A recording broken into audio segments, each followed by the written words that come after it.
Okay, we are live here. This is the continuation of the Dark Queen Sacrifice #2. And the party has had some very interesting events that happened last. But before I get on out there with a couple things, I'd like to say to all those that are watching or will watch and the participants that are here, I wish you the best of luck in the ending of this year and the beginning of your New Year's. As far as that, in the holidays time frame, and to all, a Merry Christmas. And if that offends you, then Happy Hanukkah. If that offends you, Merry Christmas. And if that offends you, well, suck it up. As far as that. You forgot Kwanzaa and Wahali or something like that. Well, and like I said, suck it up. The heartfelt, really, best wishes to all out there. It's all the same, regardless of the tag, at least from my perspective. So, yeah, as far as that. So, no, I just want to wish everyone the best. And I thank you for, because this is a busy time of year, you guys taking the time out from your schedule and your families to make it happen. So, with this, we're going to have a different intro, basically, with the fact that I'll start from my right on the screen as I see it, and I'll tag each character going on down, and they're going to explain the events that have got them here through their character's eyes up to this point and introduce their character all in the same. So, Matt, first come, first serve to my right.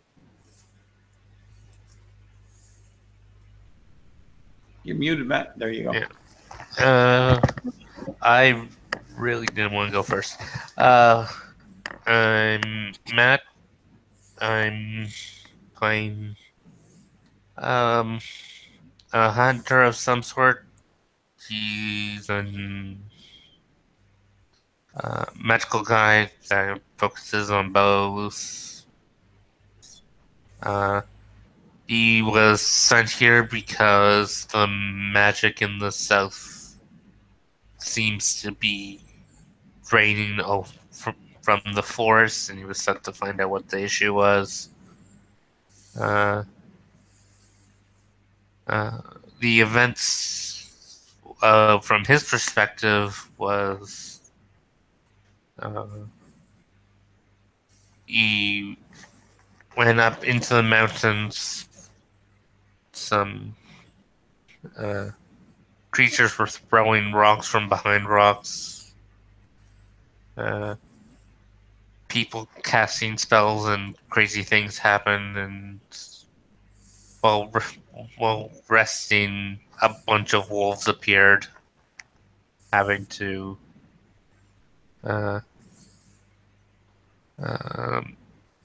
kill a bunch of wolves and then come across a battle, finding 2 survivors who later on down the line weren't survivors, were just shapeshift creatures that ended up getting rid of and finding information that at a normal pace won't have enough time to get there.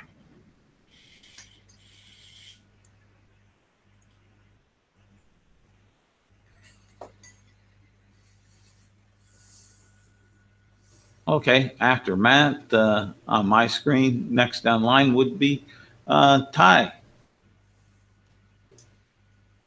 Hi, I'm Ty. I'm playing Fletch, a human fighter in his mid to late 20s. Fletch is here because he heard that the Dark Queen, his ex-girlfriend, was somehow trying to bring about, I don't know, the end of the world or something like that. He doesn't pay a lot of attention to the details. He's really here to see her and deal with her for one final time, hopefully. And yeah, sure, we'll save the world again. you know, if it comes down to it. What I can't say the only things he remembers, but what he basically has paid attention to is it sucks out here in the middle of nowhere where there's no tavern. Though he can kind of suck it up and get through it. He's not crazy about it. There have been a bunch of wolves. A couple of people betrayed them. They're not going to be able to get in time to his ex-fiancée to save the end of the world, but he thinks they can get through that. And that's really about what Fletch would say. We can do it. All right. Thank you, Fletch. And now we're down to Lionel. Okay, hello. My name is Lionel. I'm playing Lois Barthan. She came from the world of Forgotten Realms. Yes, I forgot for the source codes of Tyre, I think is the name of the planet. Basically, she is a spellcaster. She's in the service of Mistra, the Lady of Magic.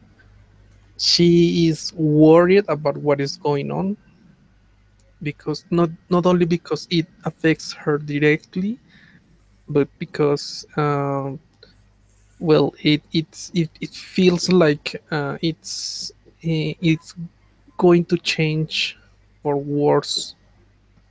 The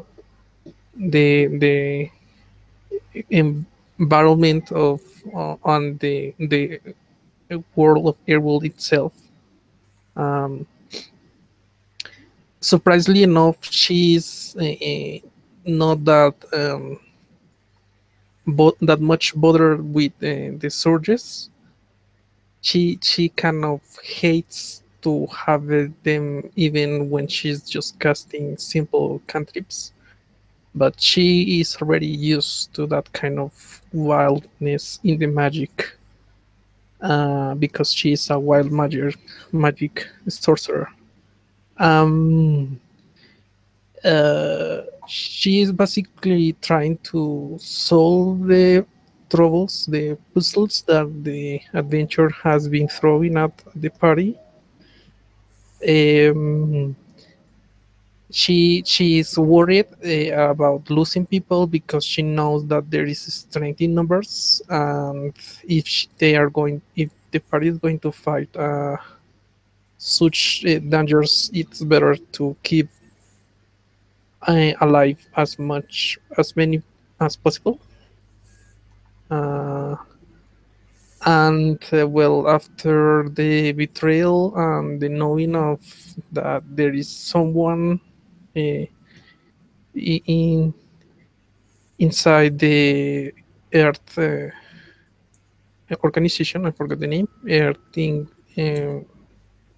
Brotherhood, is it? Brotherhood, yes. She's having second thoughts about going straight line or returning back and expose the traitor. But she still wants to push on because the bigger threat is in front and not behind.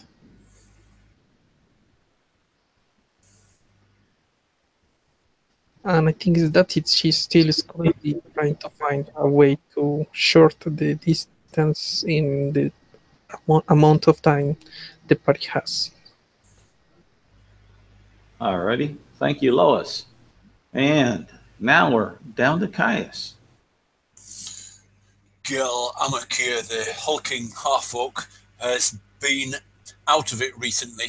I can't really remember why, but the battle with the wolves, he went down, and he's been carried by Totu, another massive half-orc, recently, when he's recovered his senses, and he knows that at the current rate of progress, we're going to arrive too late to stop the arrival of Darzihan to the world, and he is worried about that and just wants to press on. He knows that magic is falling apart, and there's no magical way they can get there in time. He doesn't really care about rest and getting there in full health. He wants to just get there. He doesn't. We must press on, even if we arrive half dead and with no stamina. We must get there in time to stop the ceremony. All right. Thanks, Caius. And that brings us to the massive half-orc of Chris's. Hit it, Chris. Yeah, I'm playing Toto, and I just stumbled on a lot of wolves that attacked the other party members and almost eaten the half-orc. So, of course, you need to save your own kind. And I just follow them because, yeah, the best way to destroy and to fight stuff. So I travel, and I think the way to do it, I think we just need to run there and we can rest. Yeah. And Exactly. go forward. Because don't just exhaust yourself, and you can always fight when you're exhausted. You can always rest. If you die, you die. Who cares? Let's Who move cares? on. Yeah. So that was my introduction. I probably have the same mindset as other half-orc. I just want to point out, I care whether I live or die. I don't. The rest of you, You I'm love worried her. about. You're in love. You don't count. All right. And let me see here. Yes. And there. And Me and the half-orc scout and run to the place and scout. And you should come later if you want to. I'm pretty sure I've got a faster movement than you, so I can probably run faster and get there ahead of you. Through snow. let's see here. Actually, yeah, I can move even faster through snow. And as our valiant heroes awaken from a short rest, sleeping overnight, no events happened at that point. You'll see over here the site of where their second camp is. They're coming into these tundrad grasslands as far as that here. And when you look around, you're noticing that there's a few people that were with you that aren't there again at this moment. The one person that you left on watch, you see is missing. As far as that, and you still have lingering tugs at your heart and mind and soul of a couple other teammates that have disappeared or were dragged off by the wolves as far as that. So anyways, let me get a good cursor here, or at least a nice pointer. Can I do that? I remember that Lois saved the half-orc that was being pulled away. I imagine that half-orc is the paladin. Yes, and between Lois and Toto, they were able to save Gel from being stripped away. But there were some others that got lost in the shuffle, and some that didn't get lost in the shuffle but are missing now since watch. Let's see here, brushes.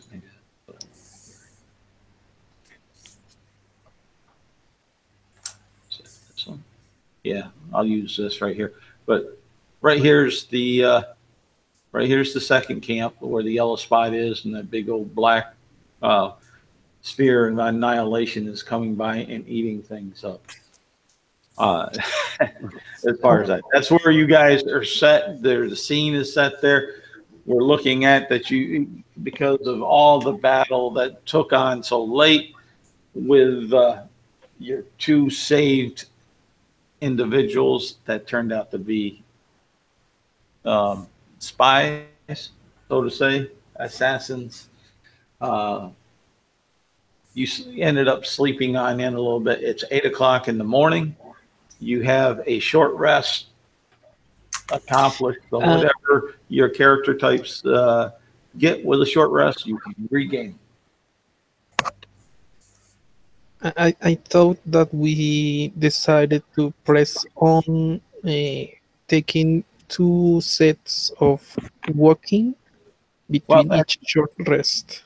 At the end of the last session, you had what was it, Flynn, that found a campsite there that was later at night, and Toto took the scroll that was found that was written in giant up to him to translate, and he translated it for Toto and the group there. And then from that point, I believe you all took and slept the night through and got a short rest. If not, it doesn't matter to me. We can move that point. It's not a point to break the game or slow it down. Okay, sorry. Well, you've heard the elf. That's enough sleeping. Let's move. Mom? Oh, sorry. That sounded like my mom. That's how she used to wake me up. Who am I kidding? I don't even remember my mom. Okay, time to get up. All right, stop sharing, and I should be back to this. Okay. Okay. And to meta a little bit, according to the rules, we can move fast, which is basically 30 miles a day without any problems. Unless this is difficult terrain, in which case we'd only be able to, well, the party would only be able to move half speed. I can ignore difficult terrain if I'm running. Others may have some kind of abilities too. So let's just say we can move 15 miles a day without going into exhaustion. well, the thing is, It's about exhaustion. Let's push into exhaustion. you're on the edge of the at the foothills of the mountains, coming into that, like I said, the grassy tundra. So in this grassy tundra right at the moment, you don't have it won't be difficult terrain there. You'll have standard movement there. The mountainous region was difficult terrain. Okay. So we should be able to get 30 miles in a day without any problems. Each hex here is 30 miles. Yeah. How many hits do we need to do? Well, I'll bring that back on up. Let me get over here. Too many. I'll share this again here, and we'll bring that up, and I'll resize this back down to right there. You guys are right here. You need to get here. You 5.5. It would be, we'll say 1, 2, 3, 4, 5. Basically 5.5, 6. From what I remember, the snow up there will be difficult terrain. He remembers well.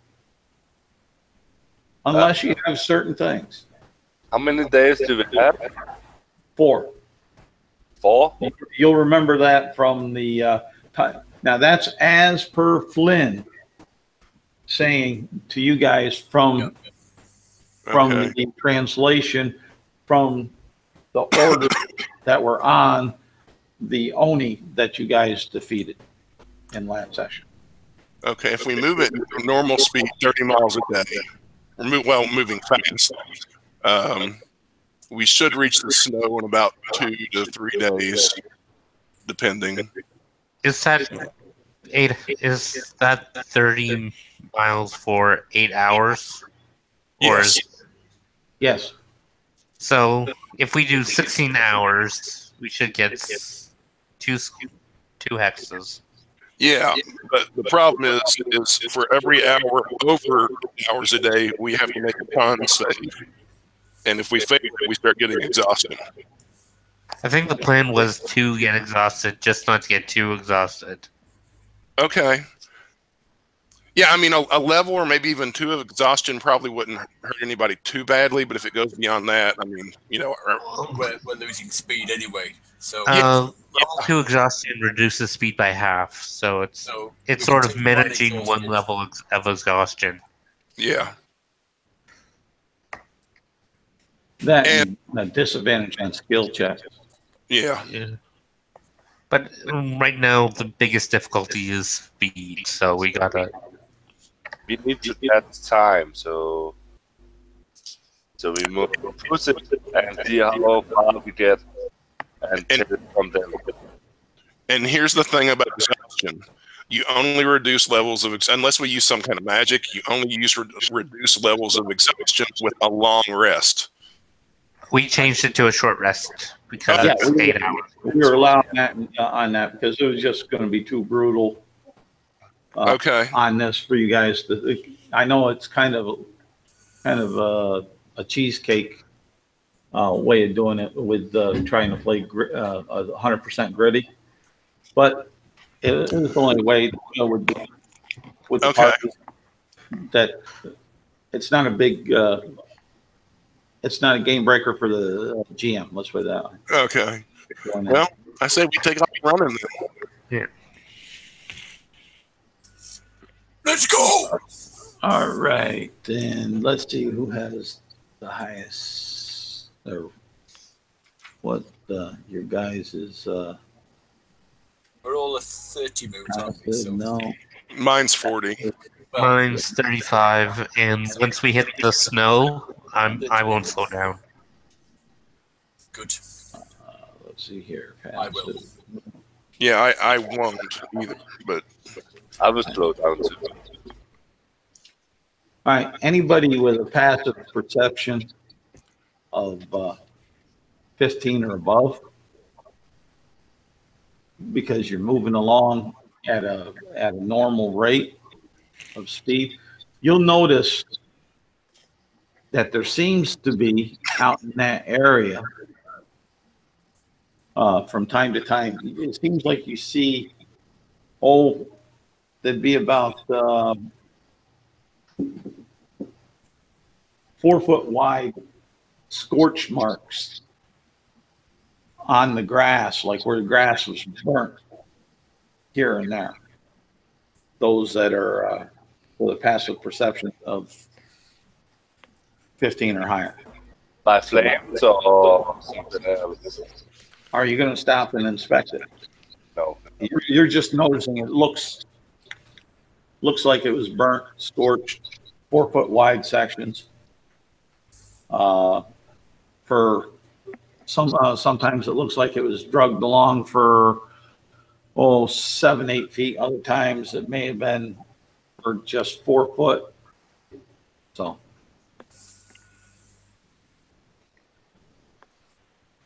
I'm just running. You're just running. Nobody, any of you guys, I know I'm kind of railroading, but any of you guys going to tell the other members in the party? Lois Wolf. Okay. Now, the rest of you with passive perceptions that were below 15 now have the information that was given, that the ones above had with the scorched earth, burnt earth sections of 4 foot wide and sometimes 4 foot long to 8 foot long in the grass. I'm just going to say keep running. If our path actually goes over one of these paths, we could spare a minute to investigate it, see if we can see any tracks or see what's caused it. You agree? Well, I'll the take DM, silence as an agreement.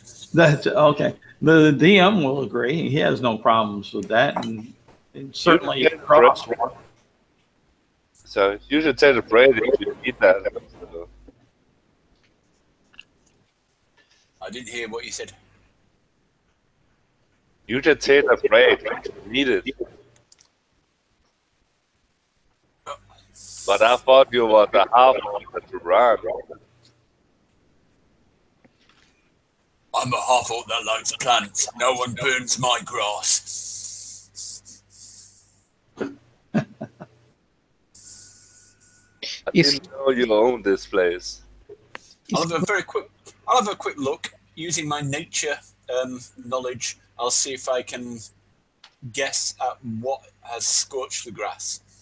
Okay, he will Lois will assist if he's going to stop. there you go, Gal. You have advantage. Right.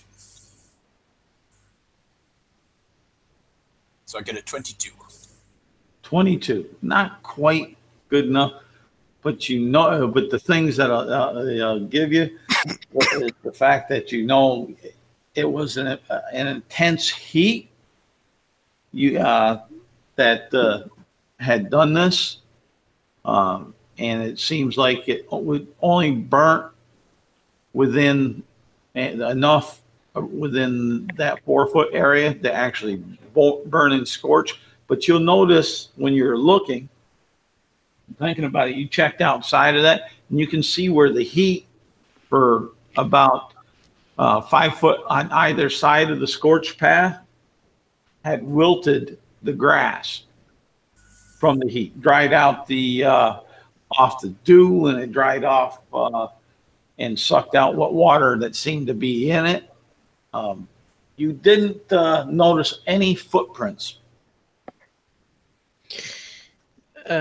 Will this be from a dragon? Would she know what kind of breath weapon uses the dragon he's being held? I think it's not a dragon. I think it's something that generates heat, so much heat that just getting close to it will burn you. But I don't know what it is. But I haven't heard dragons having that ability. They can certainly burn you if you get close to one of the fiery ones, but that's a deliberate breath, not just being close. Okay. But anyway, let's not worry too much about it. Let's press on.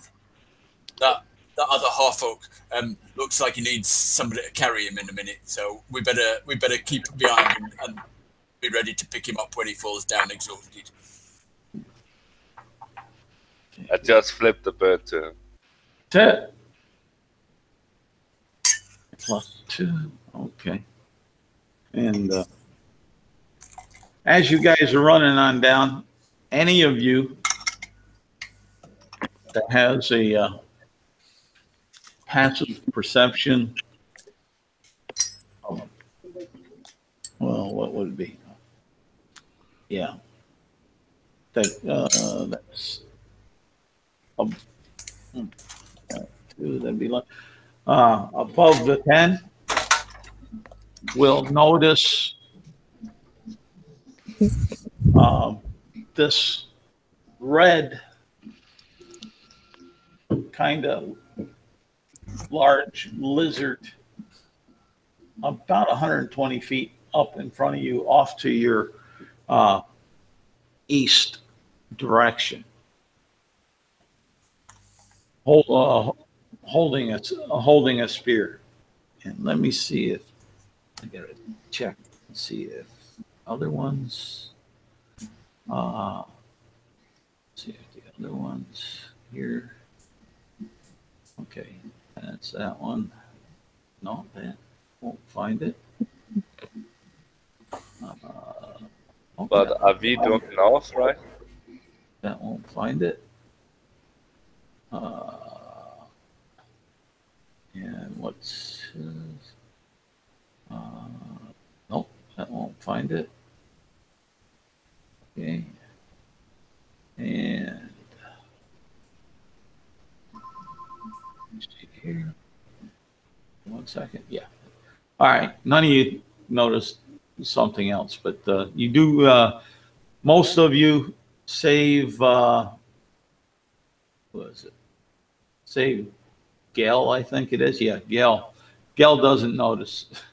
I've actually got a passive perception of 11. I noted it down wrong. Say again, Caius. I've got a passive perception of 11. I noted it down wrong. Sorry. Oh, okay. Then, yeah, you'll know. Then you'll notice too. Then you all notice that one. That's no problem. So you said it's holding it a spear. So is it humanoid like a dragon? Well, no, you wouldn't think that it was humanoid. It's rather big. As far as that, you say it was a large beast that does have hands, so to say, but not any feet, not looking humanoid.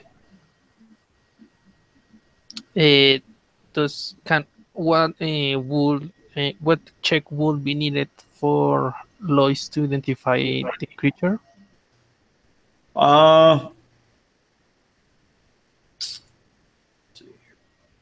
Either knowledge, nature, or we'll say survival. DC will be, because you guys have been around for a while and like that, will be at 20. Nope. Charles, Yes. is the beast, is that in the way where we are traveling? Yeah, it seems to be coming, turning around and coming like it noticed or smelled. I'm still running. Oh, okay. And let me see here. Let me see here. I will go ahead and I will put a picture of it up here for y'all. As far as that,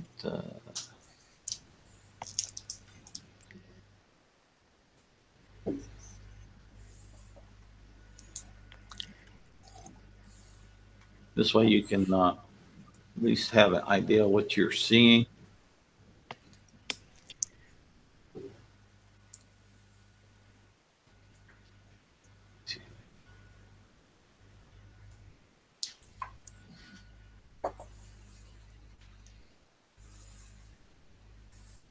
It's a friendly copper dragon who has come here to help us.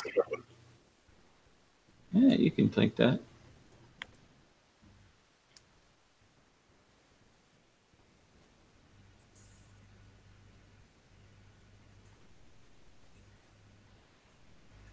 Maybe it's just a dragon, but No, it's not a dragonborn. He said it wasn't. maybe a mutant dragon. No, that could be. What page is that stupid They're thing? like the Wolverine of dragonborns. 67. Maybe a dragonborn have a child with a giant.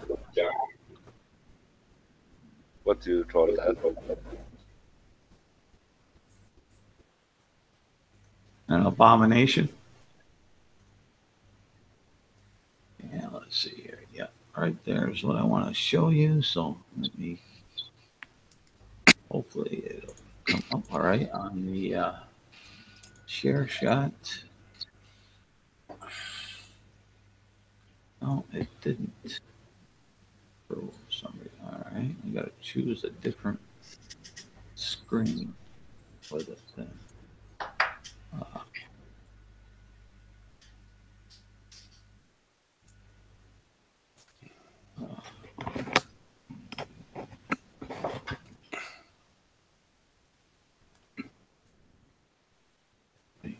Oh, that's sucks. I should have had that pre-done, but I wasn't thinking it'd be that big of a deal to get that up.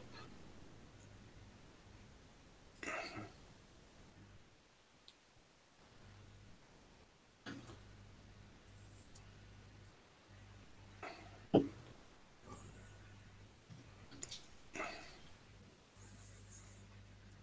see here. Aha, yes. And this is basically what you will see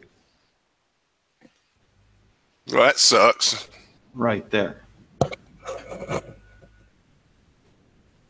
So let me stop sharing that. I'm guessing that's what caused that fire spot back there. It could have, as far as that.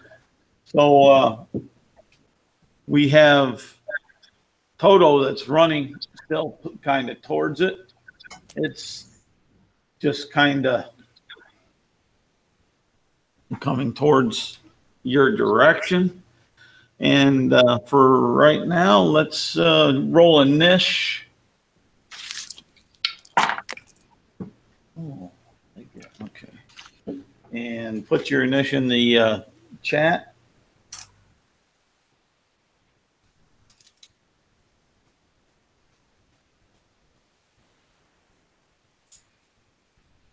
And let's see here.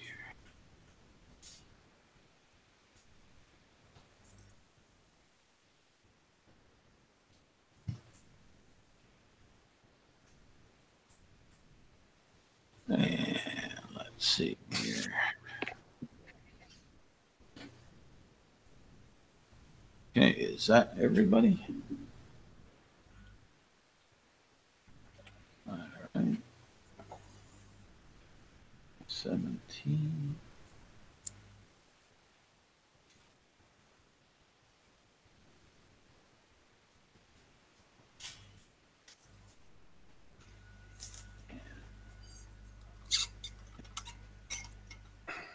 Six.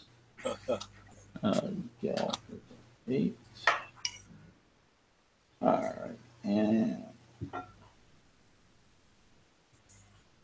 to be generous, I think I'll go ahead and let Matt play our character. Say again, Caius. The decks like that, Totu is more of a ballerina than a half-orc. Shit. And so, yeah. There, Keelan, you're up. You see this beast out there on the horizon? It's coming towards us. Yes, it is. Sharpshooter.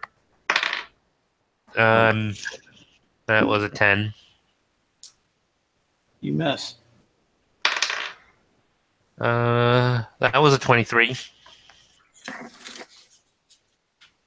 That will go ahead and I believe hit and do damage, but I'll look and see. They're silver magic arrows, so it does 20 points of damage. All right, hold on. It's piercing, right? Yeah, but it's also magic, so it has to have barbarian damage reduction too. Well, there's other damage reduction rather than barbarian. Well, I mean barbarian type. Yeah. Like it reduces all physical damage of a certain type. Well, and third attack was 15. That will help to 15 though. That was 16 damage. Okay, so you got 36 total, right? Yep. Okay. And you lose those arrows. You see, they seem to burn on up as they hit the body.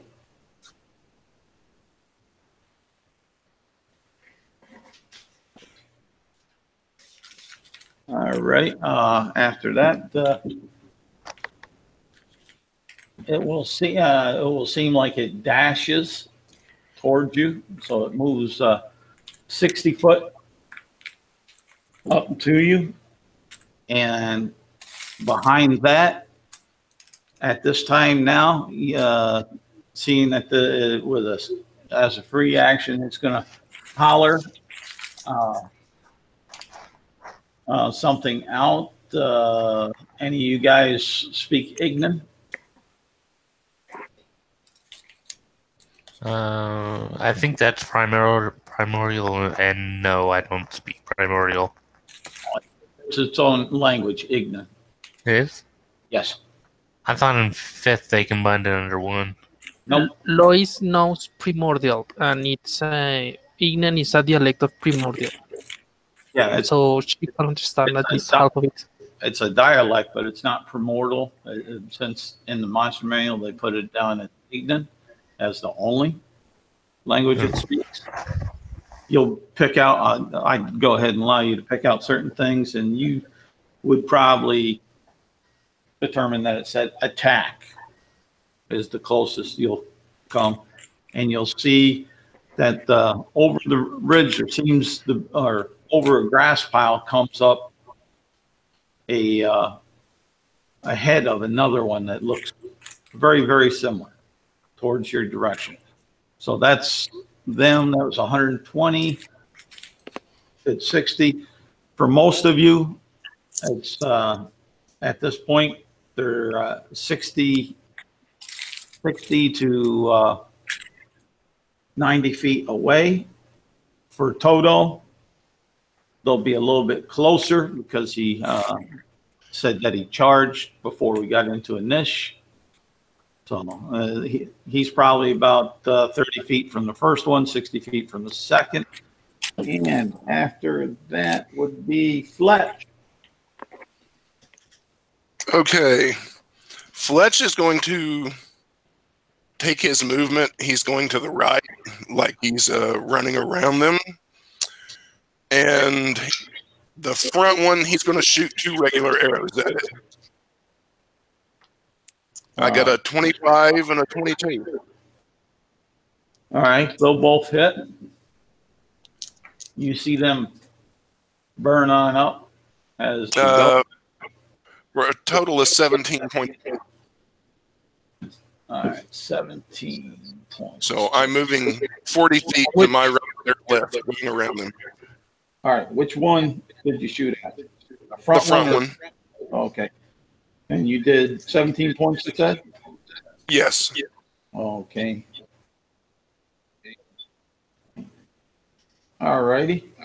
And after Fletch will come Toto.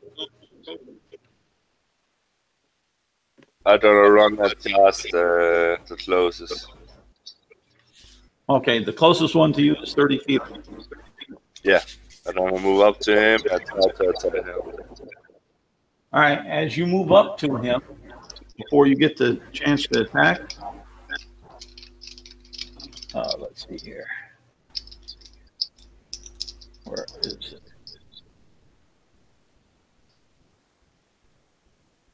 All right, you take, I'll give you the average on that. 7 points of fire damage. 7? Yep. As soon as you got 5 feet away from it, you got 7 points of fire damage. Okay, that's fine. Go ahead with what you're going to do. I'm gonna try to attack him with 3 attacks.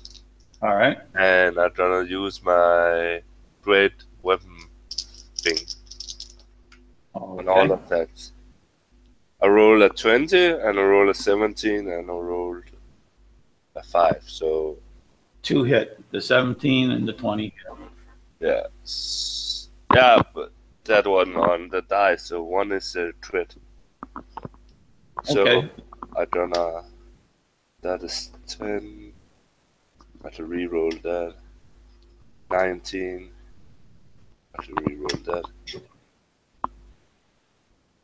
25, 40 on crit. Okay. And what type of weapon are you using? I'll use a Matty the Dread Axe. Okay, slashing. Yeah. And 27 on the other attack. Okay, so 40 and 27, 67 points. Yeah, and Is that a magical weapon? yeah. Okay. And because I crit, I use a bonus action to attack again. Okay. And 13 to hit? Yes. Okay.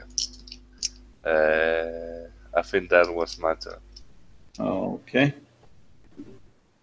Righty. And then after Toto comes Gel.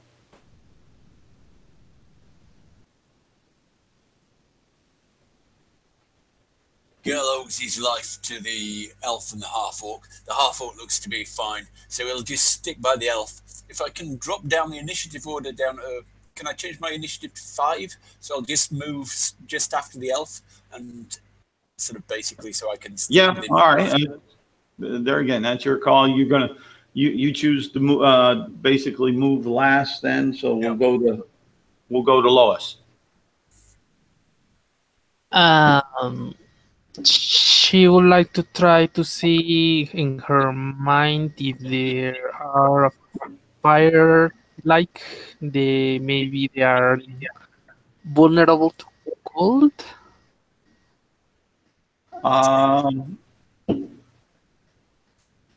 Okay.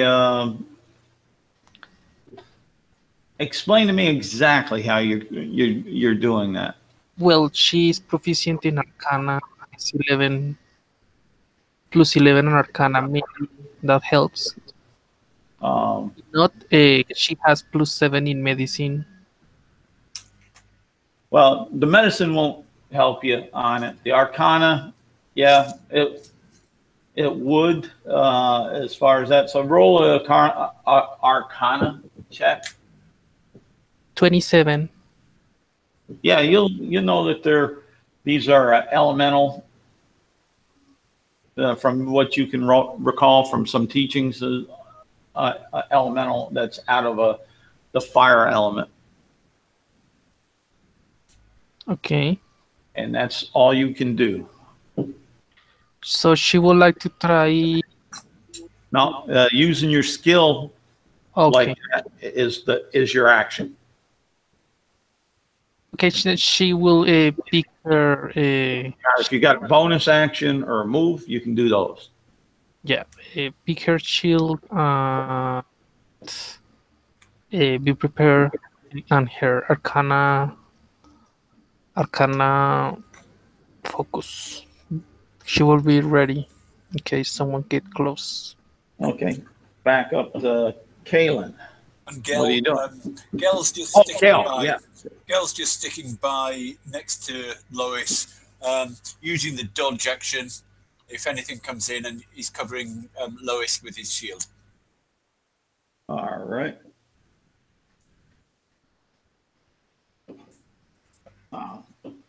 Kaylin.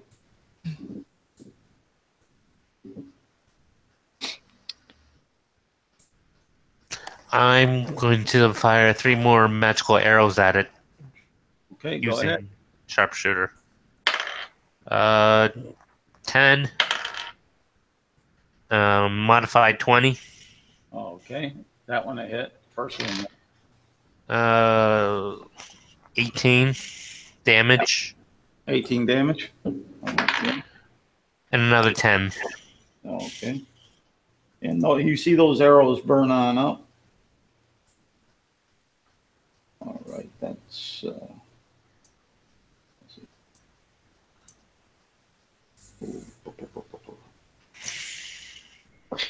Can I use a reaction to shoot something out loud? Yeah, that's a free action. You can shout something. Okay, they are elemental from the planet, the elemental plane of fire. All right. The one on Toto that Toto's striking at will strike at him. And that's a He have miss.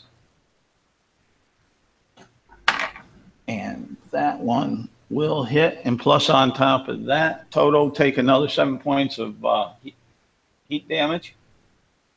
And where's his damage on that is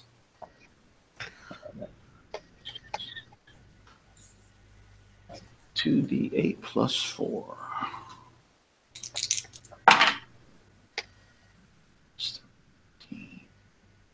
17 points of damage from that one. And then the second one was able to move up and get to you, but I'll only allow it to give you a tail attack because it has reach with that. And you don't have disadvantage because you hit me one time. Yep. And that one will... What's that? With the tail attack that's plus the hit. And that will miss you. The tail sweeps on by you and misses. So you got both of those on you, almost blocking view of you from the rest of the party. And Fletch, you're up. Okay, I'm going to keep running 40 feet around them, and I'll shoot 2 more arrows at the front guy. All right. I got a 14 and a 21. The 21 hits, the 14 doesn't. Same thing. When the arrows get in there, they burn up. Okay, I only did 5 points to damage. All right. And they're non-magical, right? Correct. Okay.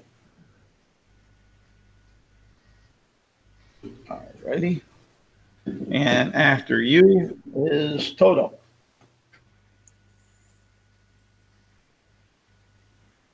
I'm gonna do the same as last time. All with the Great Weapon Master. I have a 22, a 19, and a 12. 12 misses. The other 2 will hit. Okay. And I'm gonna hit the guy who I hit last time. All right. The first one was 20 damage. And the second one is my math. That is 18 damage. Okay. For it, I'm gonna use my action search. So I have 1 action more, and I'm gonna use it to attack. Okay. So I do that 3 attacks, right? I believe so. I think that's the way it was explained in Sage Advice with the action surge. It gives you a whole action. A whole action. Yeah. I rolled 21 and 19. And 7. So 2 hits more. And all right. That is 22 and 24 damage. Okay. And describe your kill. I'm not a guy who has finesse. I just had a slash with all my might. I use like my axis like more like a hammer, just to try to smash. And after I do that, I'm gonna get out and attack because I reduce him to 0, and I'm gonna attack the other guy. No, you're not. That's a bonus action. Can I not do that? You can't take 2 bonus actions. Oh yeah, I forgot. Yeah. And take 7 points of heat damage. 7 points of heat damage. 2 Yeah, from the other one. I did not take. Did I take a bonus action? Yeah, your action surge is a bonus action. No, it's not. No? I thought those were bonus actions. If not, then it's my bad. Yeah, so I have one attack against the other one. And I roll 8, so it doesn't matter. Yep. Yeah. But take the 7 points of heat damage. Yeah, I said that already. No, I'm just saying. And after that is, yeah, he switched it up on me. So Lois. She would like to test her theory by shooting one that is 60 feet, around 60 feet away from her. Okay. With Ray of Frost. Okay. Go ahead and roll me a percentage dice. Okay. Uh-oh.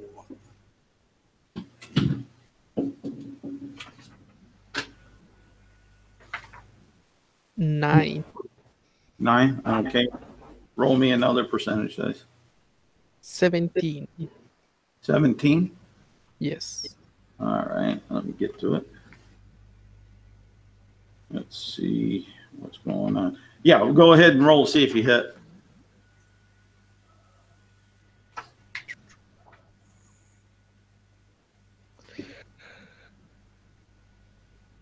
$18. 18 will hit it.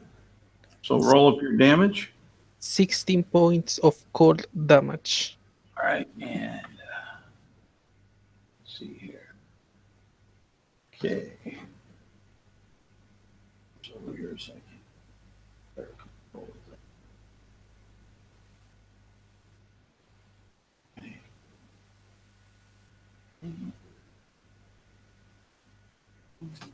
Okay, and Gel. Strong taste affects you.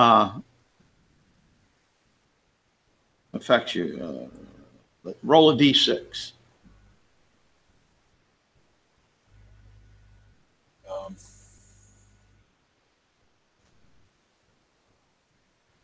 I get a 3. You have a taste of horse manure, a strong taste of horse manure in your mouth, and you also smell. The person also smells strongly of that substance which you taste. Creatures with scent always know the exact location of this person. Creatures tracking the person by scent can gain advantage under attack. Roll for. Roll me 3 d10. 3d10, did you say? Yep. That's 16. 16. For 160 minutes. Okay. That lasts.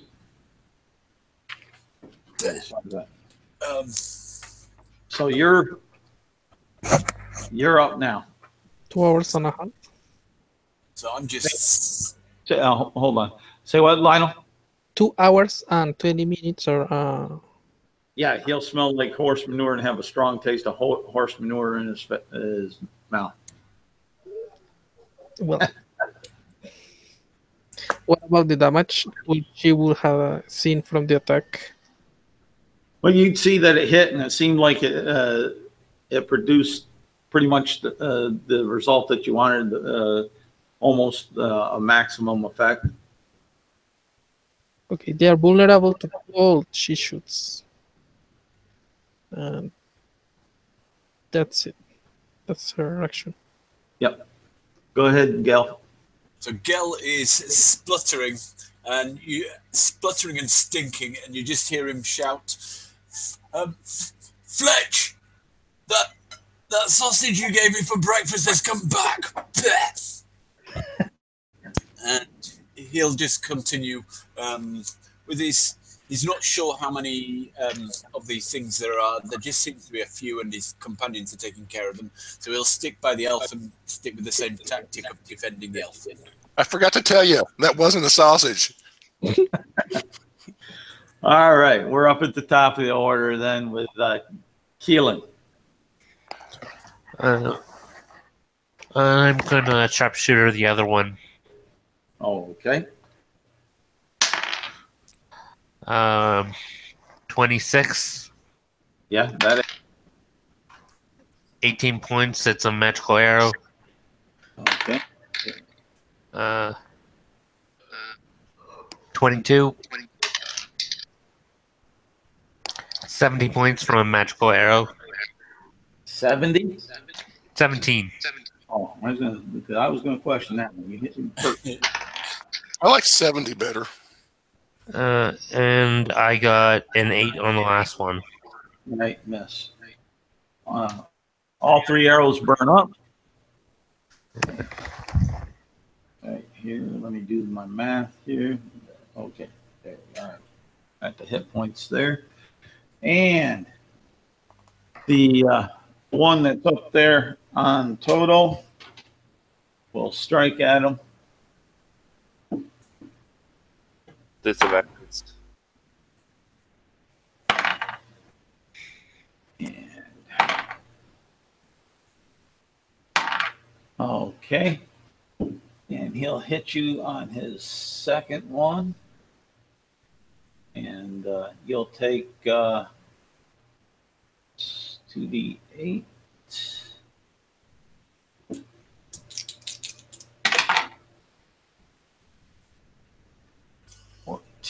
Plus a d6. 19 points of damage.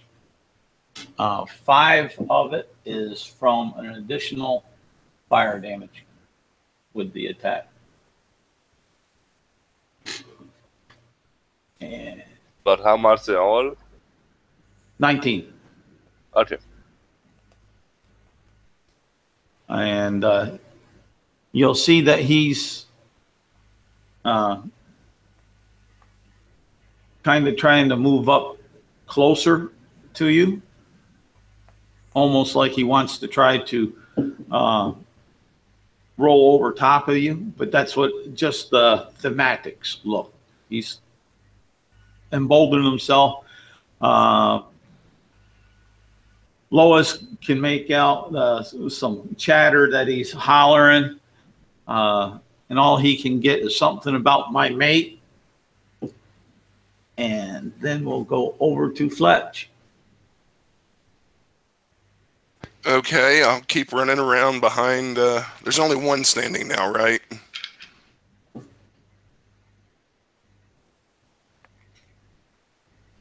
Is there only one standing? Yes, that's correct. Okay. I keep running 40 feet around it, and I'll shoot at it twice. Oh, geez. I got 2 natural ones. Ooh. Ooh. Go ahead. Roll me. Let's see. This. Percentage dice. 91. 91. Oh, shoot. All right. And roll me a d8. 2. Okay. On those 2, roll up the damage that you would have done. Oh, gosh. Let's see. Your bow turns in your hand in 16. 16. Okay. Yeah. And total, you get hit with 2 arrows for 16 points of damage. Not 16, 8 points of damage. And you have some dirt in your eyes. And roll me a d8. Who, Fletch? Yeah. 6. 6. Okay. You're in the blinded condition for 6 turns. Great. Okay. All right. Total.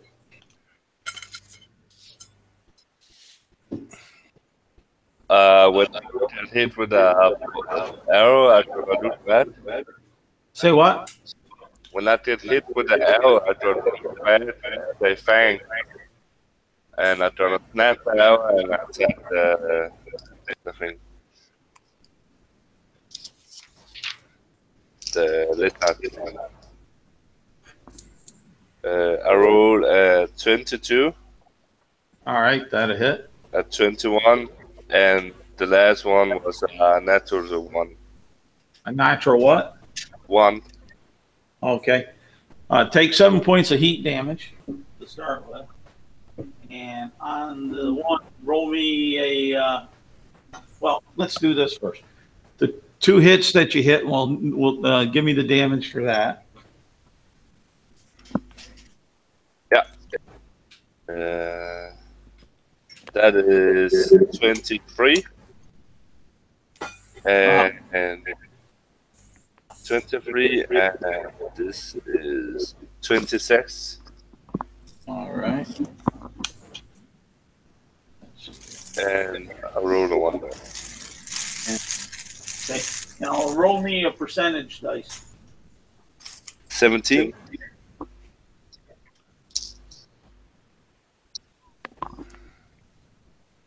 Okay. And roll me a d8.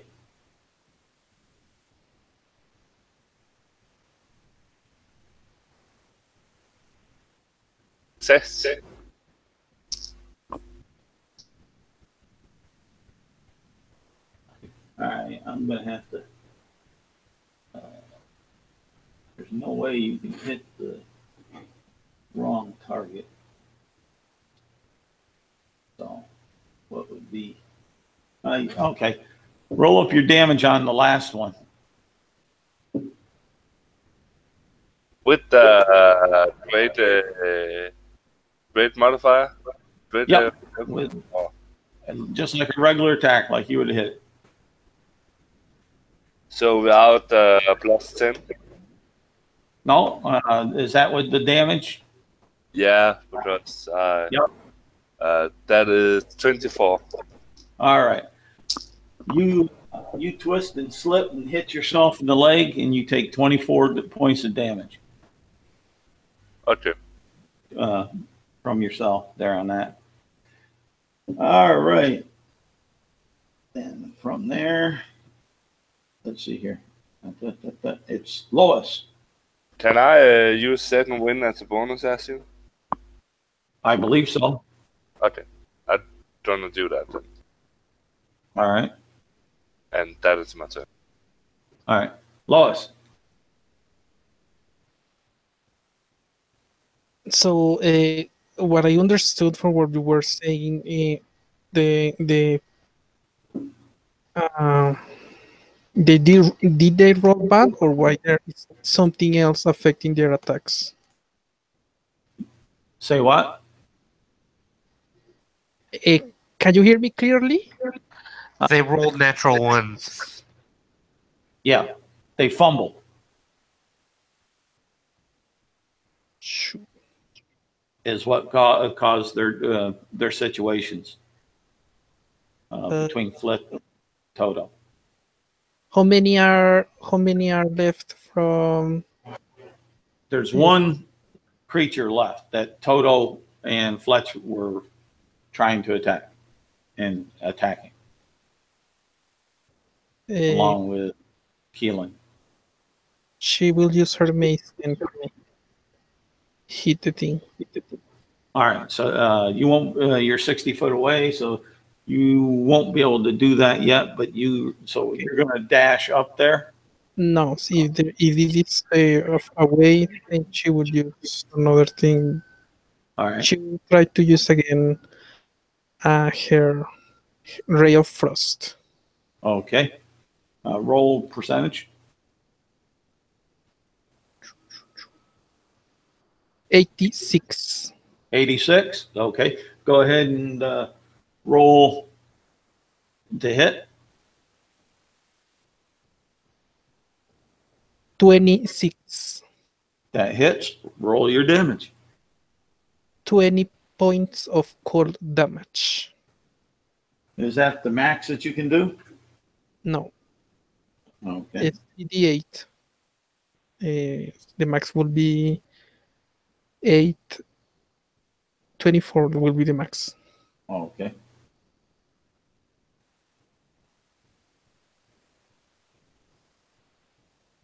All righty. Gal. Unless Lois is, well, she moved on up there. No, she didn't. She cast a spell.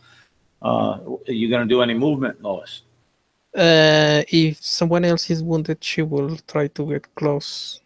Okay, there's two people wounded, and they're 60 feet away from you, so you'll move 30 feet closer. Yes. All right. Gal.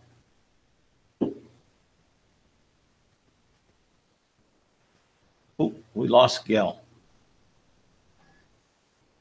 Hopefully he'll get back up here. Give him a bit.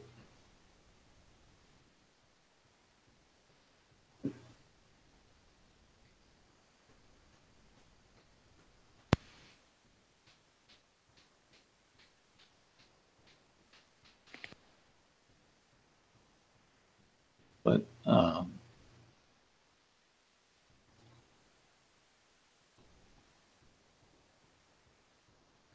and Lionel, like on what you had over there on the chat, you're right to a degree, but it's just like Dwarven and Giant. They're both from the same, they are dialects of Dwarven, but Giants don't speak Dwarven or understand Dwarven completely.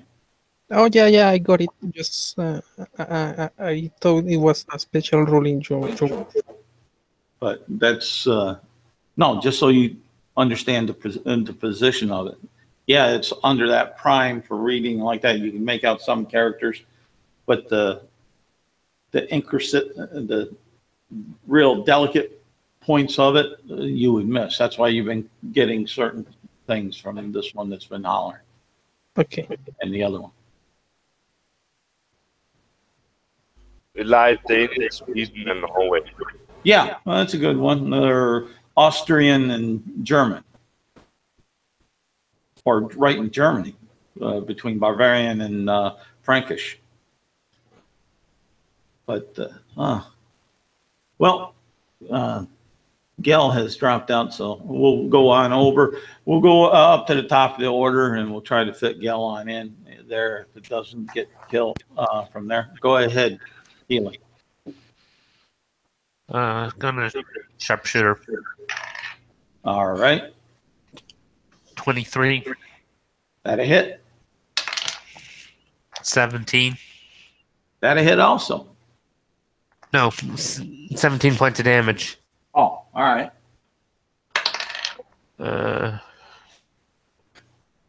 16.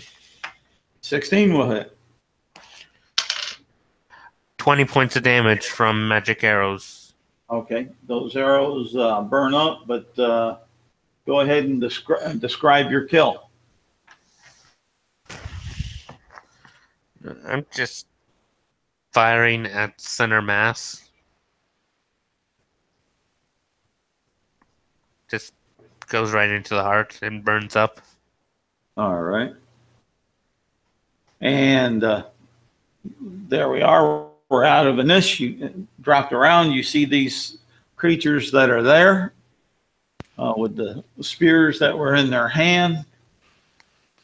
And their long body of about, I think it's about 20 feet for a large snake. 10 by 10 is the space, but not the actual. Yeah, the area that they take up is a 10 by 10, but if you stretch them out, I think it's about 20 feet that the salamander would be. As far as that, if you're doing like a nature examination, autopsy, and such. Caius, you're back. Yep. Outstanding. They dropped it. Now you guys are out of a niche, and Lois would want to cool them and collect as much blood as she can. She has 10 Okay. flasks, 10 vials, and 10 glass bottles if one of them works for that. Yeah, you'll be able to get, if you're collecting blood, you'll get, we'll say, you can get 3 vials from each without burning your hands. They're still hot to work with, but you're not taking the active heat damage from them that they were generating when they were pulsing. Okay, Yep. maybe that will serve us. So, What is the spears made of? It looks like a big, the spear. It looks like it's a just some kind of strange metal that seems to be nothing too extraordinary with it. Just that it's not melting where they had it touched. I don't think they say much about the properties of that spear. I'd rather take both if other people don't want them. There was 2 of them lined up. I take both of the spears. Gel is walking around trying to find little bits of mint in the ground or any sort of aromatic herbs to chew on and try and remove the flavour from his mouth. And Okay. he's rubbing himself down with anything like that as well. Roll me a percentage. If it's below 50%, yeah, you can find in this grassland, we'll say some sage or sweet grass, maybe a type of raw. What was the target number? 50? Did you say? 50 or below. I got 51. All right, you're just not, I you're know what I find. I find it, but it's been burnt by the salamanders. We'll go with that. Yeah, Fletch is not taking time for any of this. As soon as he sees that no one is down, he keeps running. Yeah. Oh, you guys see that going on? I keep moving with my wood elf speed. Okay, so you're moving on. Fletch is moving on. Toto, what are you doing? You moving on or? I'm gonna down 6 healing potions. All right, so you're going to be behind them because you're down in how many healing potions? 6.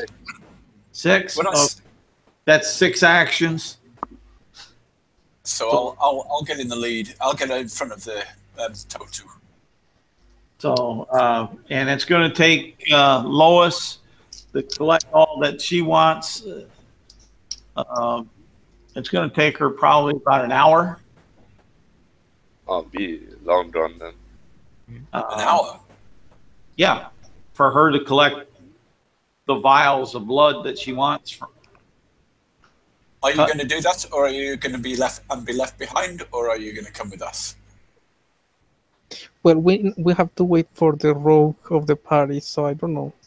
Well, they've already gone. You said you're doing that, so that's what you're doing. Yeah. They picked up. They just went on. And this is what's going. I do think we have someone else showing up here at the moment. So right at the moment, I got to take a bio break. So it's a good time for him to get on in, and it would end up being a good RP moment for bringing him on into the group. Yeah, we just stopped to combat, and all of a sudden the halfling's just standing beside us, like, we're in a field. When did you show up? Well, Outside grass. I'd say he kind of popped up while to Lois while she was taking the samples, and that You way ain't drinking that. when Lois comes on up, she'll bring Finney with her, and he can explain it to Lois what happened to him and you guys, whether all at once or at two separate settings. But before something tragic happens to the DM, I got to go for about 5 minutes. You gotta go. When you gotta Okay, go, you gotta go. Alex, if you can explain from Finney's perspective what has happened to him in the game, the last sessions, how he feels about it. Oh. And you present your character while he's up. Oh, yeah, I guess I'll introduce myself super late. I'm Alex Noonan. I'm playing as Finney Nihai, the halfling rogue thief, expert treasure hunter. But after the events of last game, if I recall correctly, he was accused of being a spy.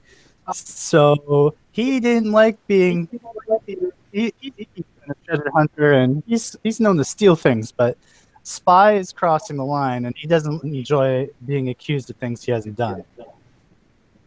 So he took his leave, and I guess we're in a field.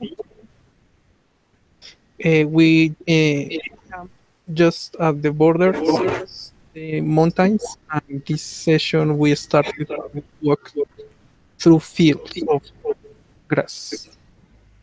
Yeah, he took his own route, and it took a little delay when he slipped on some ice, but he managed to slide the rest of the way down. And now that he's path, and yeah, you guys are fast with your long legs and stuff, but he's a lot faster when nothing notices him.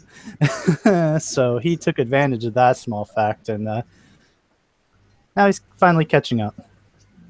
Okay, so looks like you guys were in a bit of a pickle, and he can't save the world on his own. Okay, so we have to wait, but I guess he said that Finney encounters Lois taking samples of what would be dead lizard-like things. She will explain that they are elementals.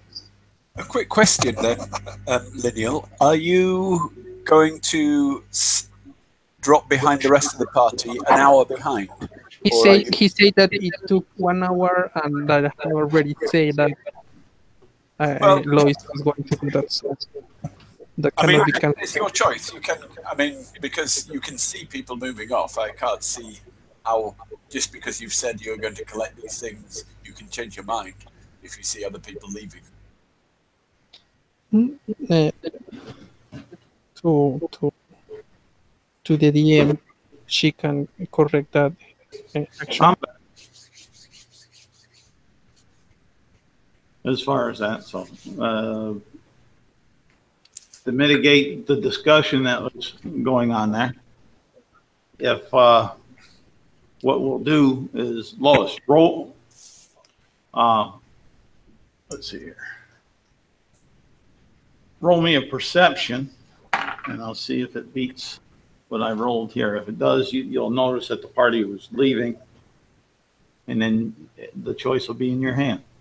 16. All right, you beat my roll on for the perception. So, what are you going to do? You going to stay there and get those vials, or you going to go? Let me roll something here. Yeah, she will follow. She will complain about it, but she will follow. All right. You only get 3 vials done. And at the time when you notice and all that, Finney will pop on up and somewhat surprise you and engage you. Oi, looks like you guys got lost. Maybe I got lost. Who knows at this point? Where have you been, you short little bastard? Well, I didn't take too kindly to people who didn't take too kindly, so I left. Oh, well, I took kindly to you. I love halfling rogues. They're my favorite people. Oh yeah, fair enough. But everyone else was like, oh yeah, you're a spy. I'm like, why would I be the spy? Okay. In case you don't know, we have to cover almost 200 miles in 4 days through snow. Or at least half of it's through snow. I know. It's been a really rough time for me. Mostly, I've been traveling the distance through the mouths of animals. And, I got away, of course, I'm fine. Don't ask how I've been. But, It's been a tough time for you. Do you need a cookie or a nap? a nap and a cookie would be nice. After a while, I realized that snow was about 6 feet tall, so I just decided to burrow through it. It was a lot safer that way. Okay, quick question, Charles. Yes, go ahead. Since the average person moves 30 feet and the average person can move 30 miles a day on regular terrain, can I assume, since my movement is 40, that my average daily distance would be 40 miles? I would say that, yeah, you possibly could make that. However, in the PHP on the movement, I don't believe they give the difference on the per day, whether you're on horse and like that. It still all equates out about the same on the same time. Okay. But let me double check that, so I'm not stepping on my pecker. I think you're right. I don't think it gets into that specifically. No, it's just one, and that's where exhaustion elements come in. Movement, order, difficult terrain. Where is it? Position, order, combat. Around creature flying. Let's go right up to the top and see what the heck. That's combat. I want movement, not combat. So I've noticed that the orc is back. I'm not an orc, I'm an half-orc.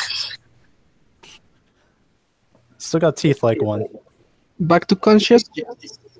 Movement, that's what I want right there. Not the combat movement, but the speed. Time, speed, travel pace, horse march of vehicles. Where's the little chart? They have a little chart there, yeah. Yeah, I don't think it. It really doesn't. It says normal pace is 24 miles, but I'm giving 30 on it. Slow is 18 miles, and fast is 30. So I'm giving you the benefit on that across there, and it doesn't make a whole lot of difference the way that they've done it. They just got the pace there. So you're getting the fast pace, the 30.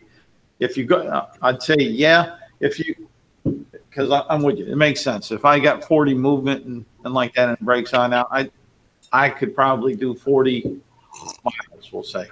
But there again, you're not leaving the party totally at loss, correct? You're staying within some sort of contact. I'm not leaving the party yet.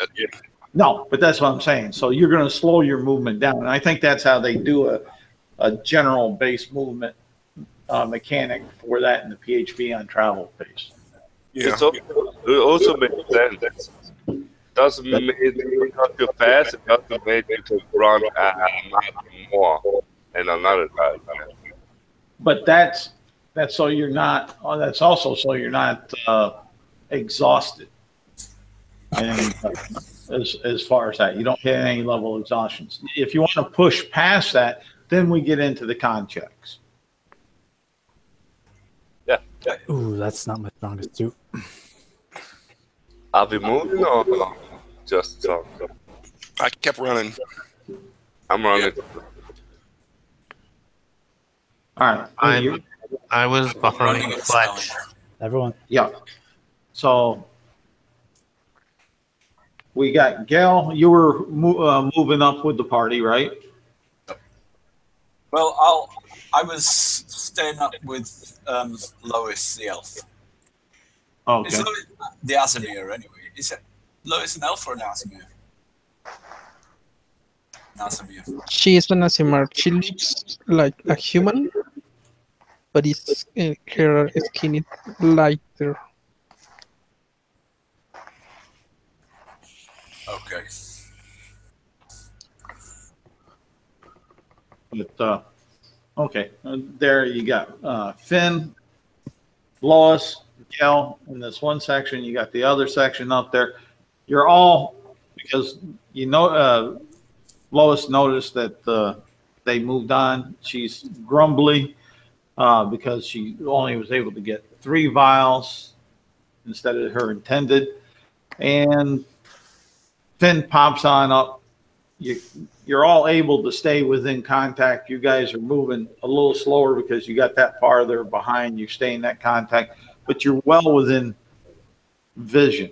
And you'll come to the 30-mile mark, basically for mechanics' sake, for there this evening, and that would be put you right around 5 o'clock in the evening. And you all regroup all together. And are you going to camp? Are you going to rest? Are you going to move on during the night so you guys can have a group powwow? We're moving on because we can't take the time to rest at this moment. We literally don't have time to. We'll move on until someone gets someone starts getting exhausted, and then we'll take a decision. Yeah, I agree with that. All right.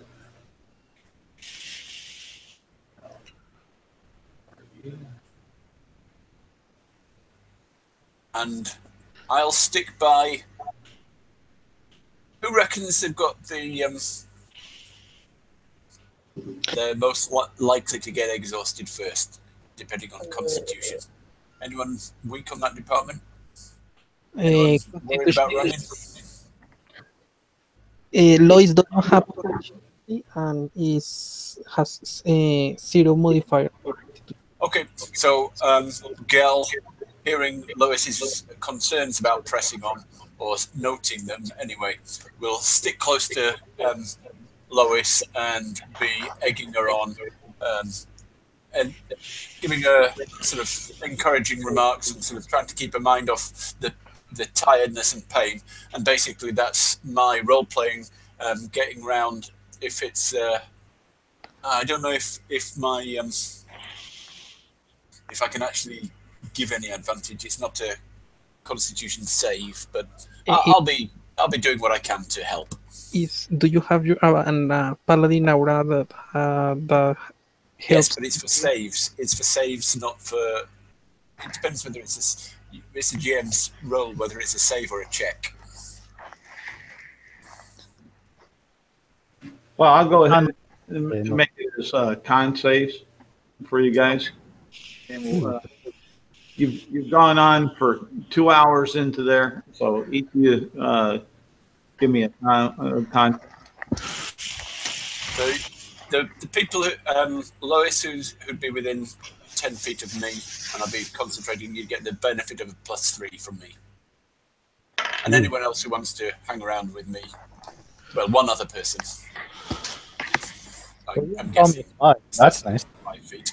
I could go hang out with my half-orc friend, but probably don't take the bonus. I got 11. 13 with the 16 with the +3. All right.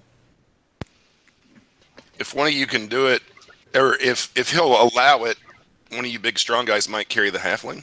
Just a suggestion. I feel like I'm one of those tiny dogs that you just drop in the snow and they have to jump everywhere. Oh, who brought the handbag dog along? You can the halfling to jump on my shoulders and I just do take the turn on fire. Oh no, you're the one who got first place. for the first this first con save or check, exhaustion check, if you made above 11 or above a 10, then you're still good. Okay. Charles, So can that's I argue? Can I argue that I shouldn't have to make con checks yet since I've been running slower all day? Or do you still want me to make one? I got a 13 on my roll. I got a 13 on my roll anyway. It doesn't matter. You made it anyways. You guys are all good if you didn't have below 10. So you guys still going on, right? Hell yeah! Until Right. Well, it's 7 o'clock. It's 7 o'clock at night. Who needs light to see? It's starting to get dark.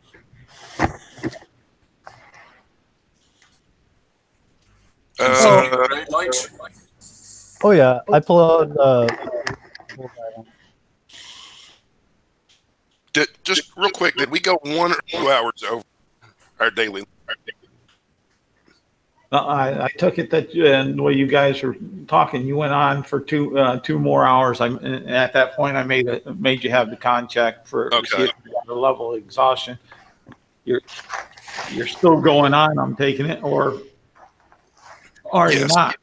Okay. And what I'll do is I'm just going to break it up into 2-hour sections instead of every hour. I mean, that's a little crazy. As far as that, but time-wise, it's 7 o'clock at night, so it's getting dark. You're getting closer to the northern latitude, so daylight doesn't last quite as long. Are we in summer or winter? You're basically in early winter. Oh shit! So it's dark, or it's dark by about 5. Yeah. This is why I'm asking who needs light. I know those with dark vision don't have issues at the moment. Yeah, I'll use my bullseye lamp and I'll stay with the group. All right. And you go another 2 hours and give me con saves DC 15. Oh, this might be bad. Stay close to me, Arthur. Stop complaining. Stop thinking about food. Energy. Hungry. I rolled a natural 20. I could just think about all the tea and ale I could be having if I were at a tavern, and it just keeps me going. Matt, yeah, that was the agreement that you guys were going to stop if you had 2 levels of exhaustion. So far, you don't even have one yet. One level. Yeah, 1 level's half movement, I think, and then No. 2. No, it's not. Is it?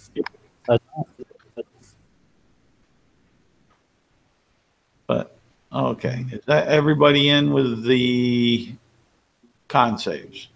No. I failed my first con save. Oh, okay. So you got 1 level of exhaustion. Okay. Yeah. I rolled. I'll try and pretend I don't. Say what? I'm trying to pretend I don't. Okay. All right, Ty. Yeah. Okay. And 1 level of exhaustion, and you have right now. You'll have disabilities on ability checks. Ooh. So you can still move. Yep. Oh yeah. Yeah. And I'm trying to hide the fact, but deception isn't my best thing anyway, and I'm at a disadvantage at the moment. What he's doing is he's orking up to the moment. But I just speak and I try to talk him out. I say, "Are you tired?" You talk too much. Maybe, but I'm not as weak as you. Okay. Oh my!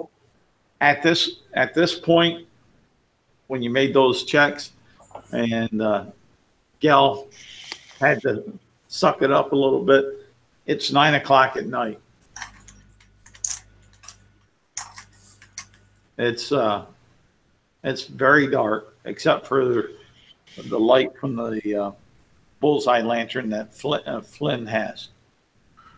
Benny. Unless somebody else put some light I'm on. gonna start a torch if I have problems to see stuff. I'm gonna light a torch. Okay. You stop and light the torch. I'll say you did that same time that Flynn stopped and lit the bullseye lantern. I'm a Dragonlance character now. Jeez. I'm sorry. I'm still moving on. Right. And so you're 9 o'clock at night, dark except for the light there, the ones with dark vision. You still see your respective distance on out, out there and such. The ones that need the light, like the halfling and such, and the humans, you're seeing about 20 or 30 feet with the bullseye lantern out. As far as good light, and then another 10 or 15 dim light after that. Okay. I'm figuring. How much does a halfling weigh with all your equipment? With all my equipment, that's tough to say. I didn't really weigh myself. I'd probably go somewhere along the lines of 80 pounds, 90 pounds. Could I'm somebody share the halfling between us and just carry on going, because he's slowing us down with his short legs. Oh.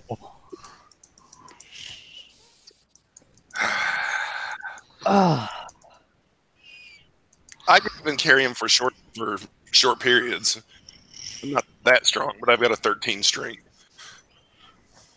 While I'm walking, I'm gonna take my rope and lay it like a baby saddle to have him on. Okay, and so you guys are going to go on some more at this 9 o'clock point in the evening. I'm figuring we've moved 46 miles, I think. I'd give you that. That's easy enough. Okay. Because you got 4 hours on into it, so about half of the normal movement at night. You may be slowing down a little bit. So, yeah. I don't get that many. Well, it doesn't matter too much, but a little less. And so if you're moving on, you still have no problems. You're not noticing anything that seems to be following you or carrying on with you at this point. And 2 more hours have gone by. Give me a being 25. DC. Oh. Last one was 15. Oh, 20. My bad. I'm going to need a Christmas miracle for that one. If I have to roll, I only got 14. I did not look at this. You have marked down. You have 1 level exhaustion. Are we carrying him? Or, What? Or are we carrying him? Oh, I thought we were carrying him. So he wouldn't need. You guys did. We're talking about that. Doing that. In fact, Toto was making a backpack for him or something to carry him in. I think. Well, if he's carrying me, I'll do giving him my body heat, which comes from the ring of warmth that I'm wearing. Okay. Get Line a up. ring of warmth. I'm like The ring of warmth only takes care of you. I know, but I'm still like trying to block the wind or something. But okay, Lionel marked down or Lois marked down that you have a level exhaustion, and Keenan marked down you have a level exhaustion. So that's 3 of you with 1 level of exhaustion. And did we get a bonus from you, Paladin? Realistically, I think it's only people it's people within 10 feet. So if you're all close together, then I guess so. I'm walking with you and carry the guy. Yeah. So you probably were close. Then I did the 22. All right. So the ones that didn't make the con check on that. So now it's 11 o'clock at night. Dark. Your torch is burnt out unless you have more torches. And your bullseye lantern, how long does that oil in that last? I think it's typically it's only 4 hours, but We'll see here in a minute. 6 hours. 6 hours on 1 flask. Still got light with that. We'll say. I say we just use that and save our torches. also since I'm reading it, it's a 60-foot cone. Yeah. Okay. Of bright light and 60-foot dim light after that. Cone. So anyone behind you or on the immediate sides of you don't really, they're not in that light. It would be dim light for them because it's a cone out away from the bullseye. Yeah. All right. We'll say you're good there. It's 11 o'clock at night. Are you going on or? Yeah. All right. It'd be our next check will be at 1 o'clock in the morning. It'll knock us down, but we'll do it anyway. And you'll another con save at 1 o'clock in the morning and DC 25.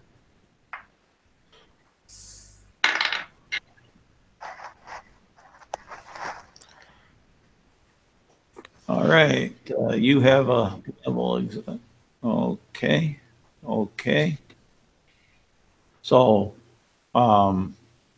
Keenan is 2 level of exhaustion. Gel, 2 level of exhaustion. Fletch has 1. Did you? Yeah, Lois, you rolled a 10 on this one. Yes. All right, so you have 2 levels of exhaustion. So those with 2 level exhaustion, you have disadvantage on your abilities checks, and your movement is half. So we may as well stop there. Yeah. Yeah. Stop here and by my calculation from the book stuff, we should have moved 62 miles, which is not bad. I think you're working it on your speed rather than the average. No, wait. Speed. If we made 4 rolls, 2 hours each, we move 8 hours, total of 1x. We're moving fast, which is what Charles allowed us. Yeah. We normally would move 30 miles a day. Yeah. No, you're right. You're right. I'd forgotten about the fast movement. Yep. Yeah. So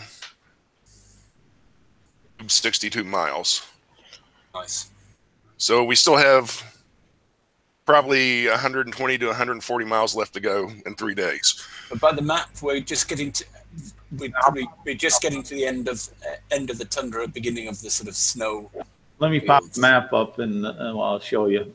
And that's going to be bigger problems because I got a feeling the snow's going to be rough terrain. Yep. Boy, tell me about it. Bigger problems, eh? Yeah. I know I can keep moving without having to suffer rough terrain, and I think Keelan can too. But Yeah, my boots don't give me difficult terrain on snow and ice. Yeah, right here is about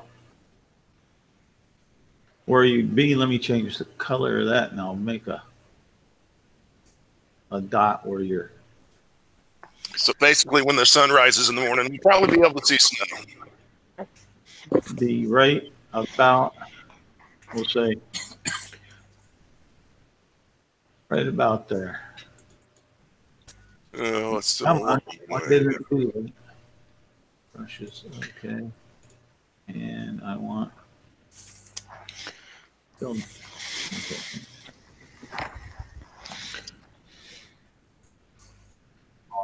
Wrong one that I'm looking at to make the mark. All right. I think it is, anyways. That. So who's going to keep watch while we recover?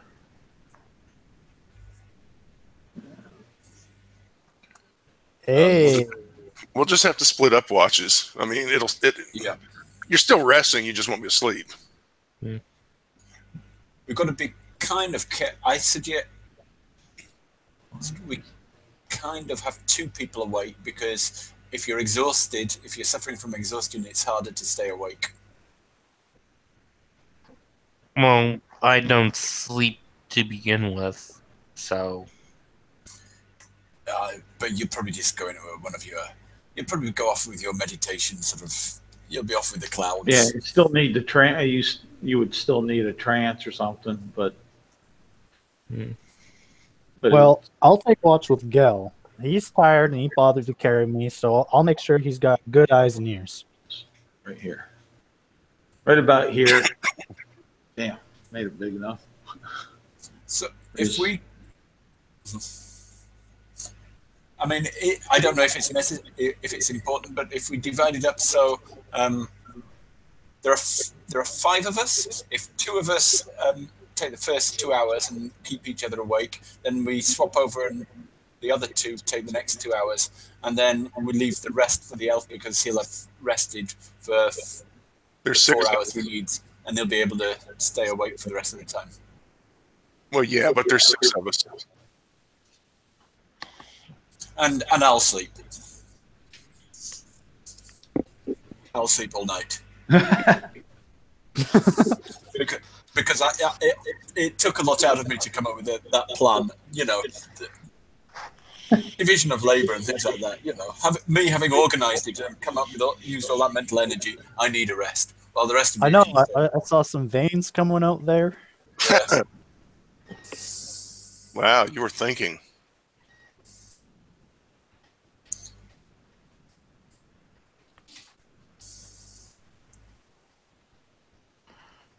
I'll take first watch. I can take it with you. If you want. Let's see. Let's see here. You're taking 8. You're taking 8 hours of rest, right?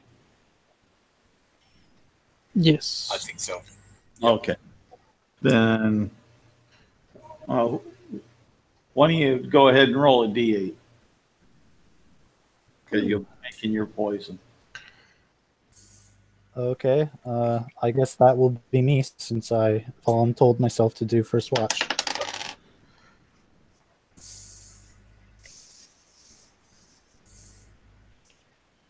All right. On the second hour, roll me a perception. At At this disadvantage, because you'd be exhausted. You were carrying me, so I don't have that. It doesn't, even without the exhaustion, it doesn't matter. It'd be at disadvantage because it's the 3 o'clock in the morning. Can I also do it? Because I take the watch with me. Yep. At the very least, I can only get 15, but it doesn't matter because I got a 21. You got a what for perception? I got 21 with disadvantage. All right. And I got See what his hide or his stealth is going to be. 11. Okay. Maybe. Stealth. Still using the bullseye lamp. I fill it up with a flask of oil. Yeah, but you, okay, you got 60 feet, 120 60 feet right. out of 120 you can see Jim, and Toto doesn't see anything, but you see this, you notice a large shadow in the sky. I'll give you that. Large shadows in the sky. The Toto? guy who called me a spy. Oh, he's cool. That's right. I think. Well, everybody's Toto. gonna do something for a living. I know. Yeah. Christopher's character said he was going to stay up with me. Yeah.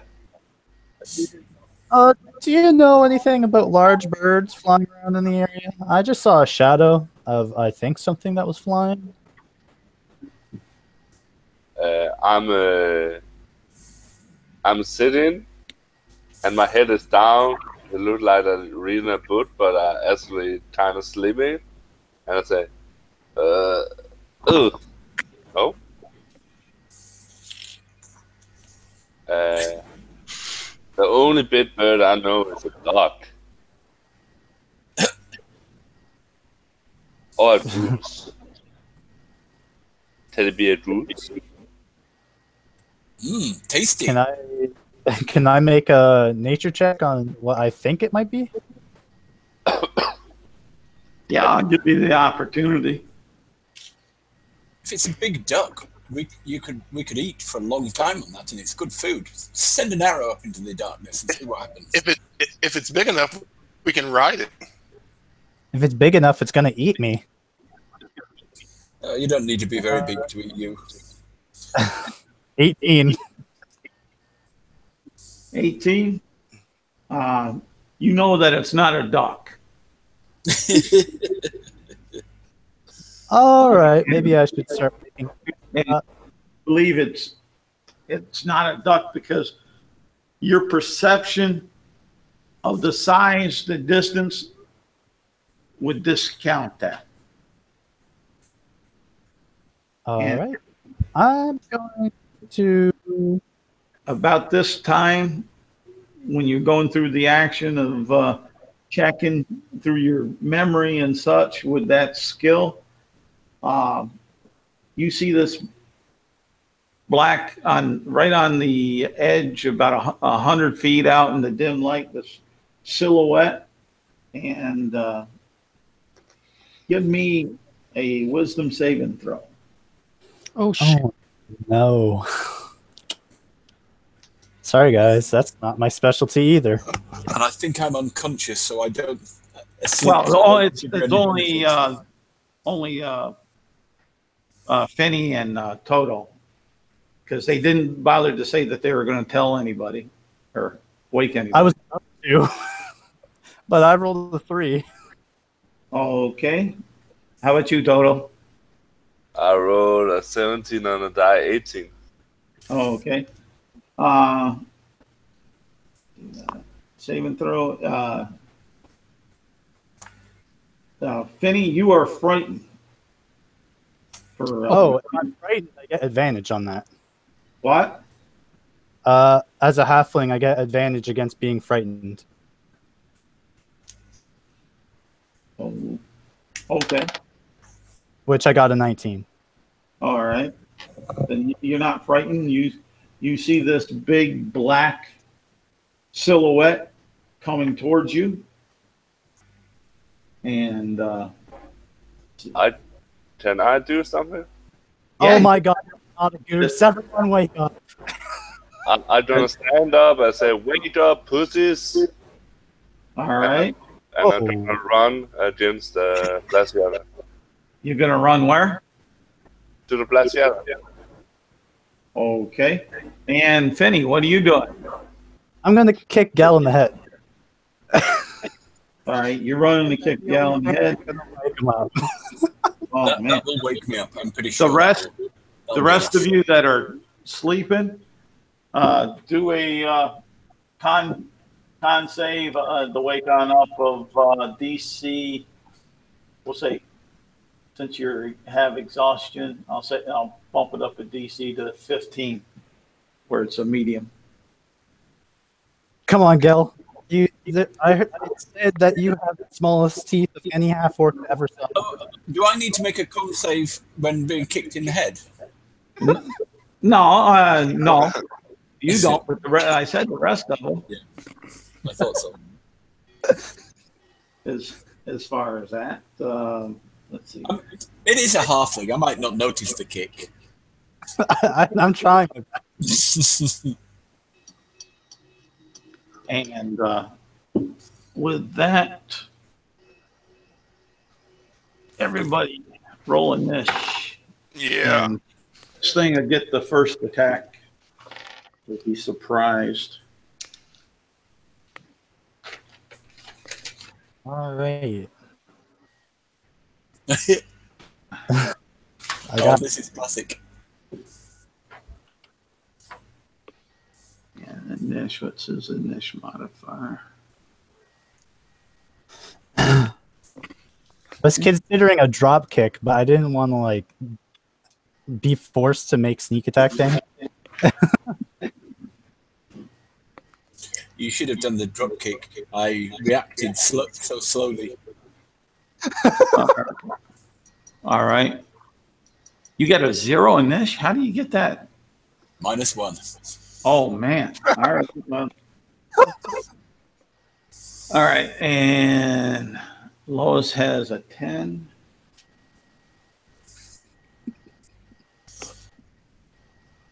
So effectively, the surprise. I don't get to act until the second round of combat. There's two rounds of combat before I even start getting awake.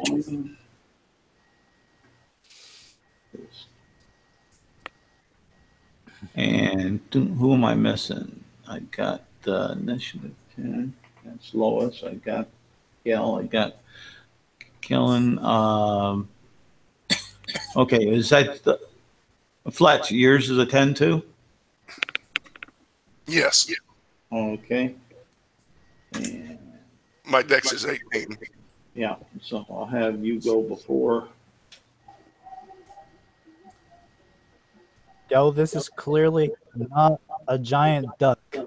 And then let's see here. Yeah, total I mean, is 15.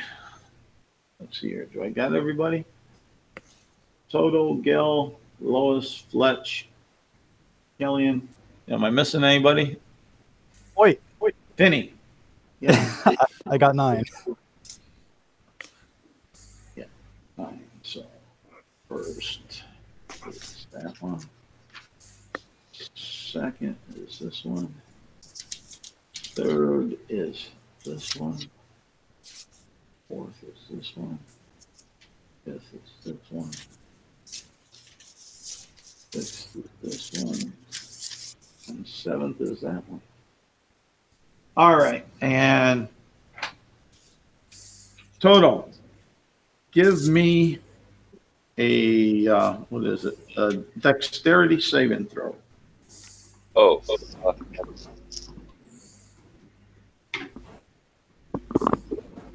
we have disadvantage too, don't we? Yeah, We're exhausted. Do we? Yep. On saves? Bill- No, On ability checks. but not saves. Ability checks and saves. 13. Oh, yeah, you're right, because that was clarified in a stage advice. But yeah, Level 3 is on saves and attacks. Yeah. Go just without disadvantage. Go ahead and roll. 13. 13. Okay. Let me see what the damage on this is going to be. Let's see here. 12d8. 2, 3, 4, 5, 6, 8, 9, 10. Damn, I don't have enough D8. That's all right. Show 'em what you got. 1. Yeah, I'm going to. 1, 2, 3. Before that, I'm going to turn around.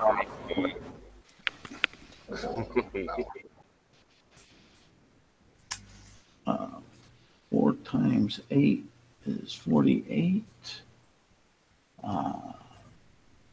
51, 54, 60, 66, 72. 4 times 8 is only 32. 32? Okay, my bad math. 4 times 30. And now I messed up on where I was on my last. Sorry. That's all right. At least I know where the dice are that I rolled that on 32. 32. That's 40. That's 46. That's 54. And is there any additives to it? Ended up with the average anyways. You have 54 points of damage, acid, on you. And roll me, and since it hits you, roll me a D6.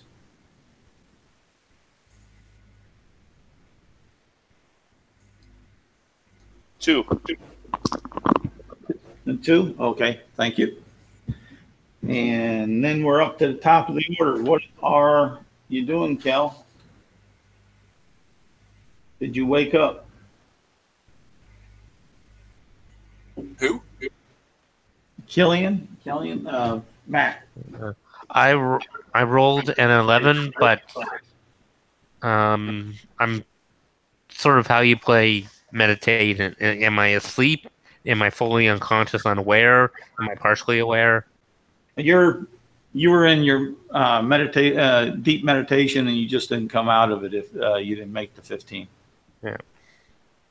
All right, so you'll be out this round of it, and then the shadow sweeps back on by, and we'll go ahead and. I don't know. That'd be just too much on there. There's who's all up? Fletch is up. Up.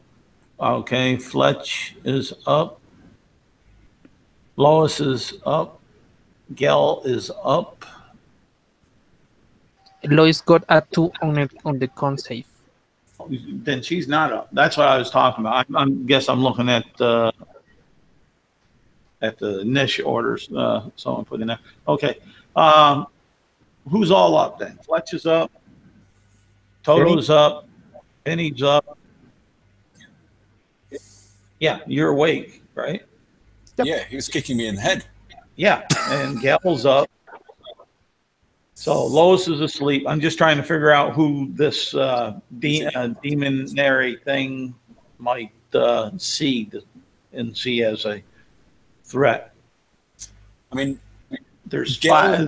I'm presuming Gel hasn't had a chance to react yet, so he's prone and on the floor and unequipped.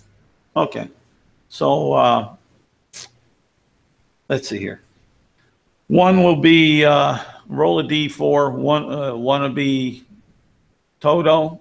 2 will be Fletch. 3 will be Finney. 4 will be Gel. Yeah, 4 will be Gel. But go ahead and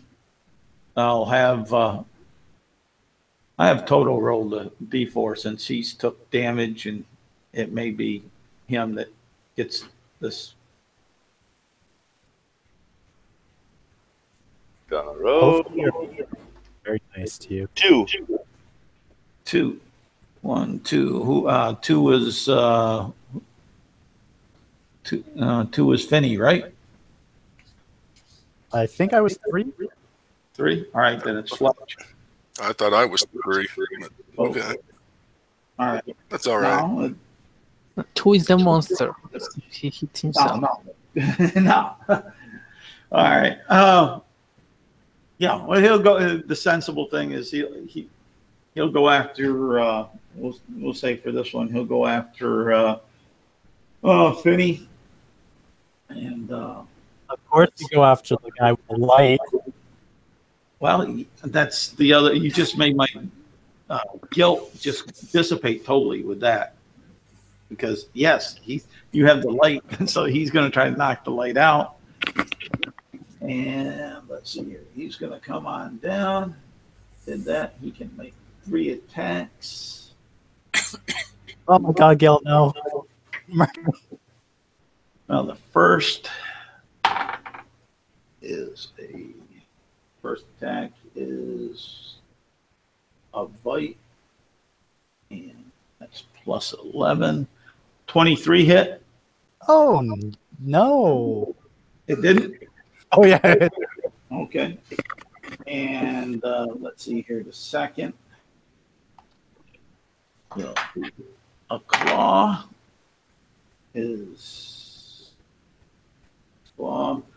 does a 25 hit. Yeah.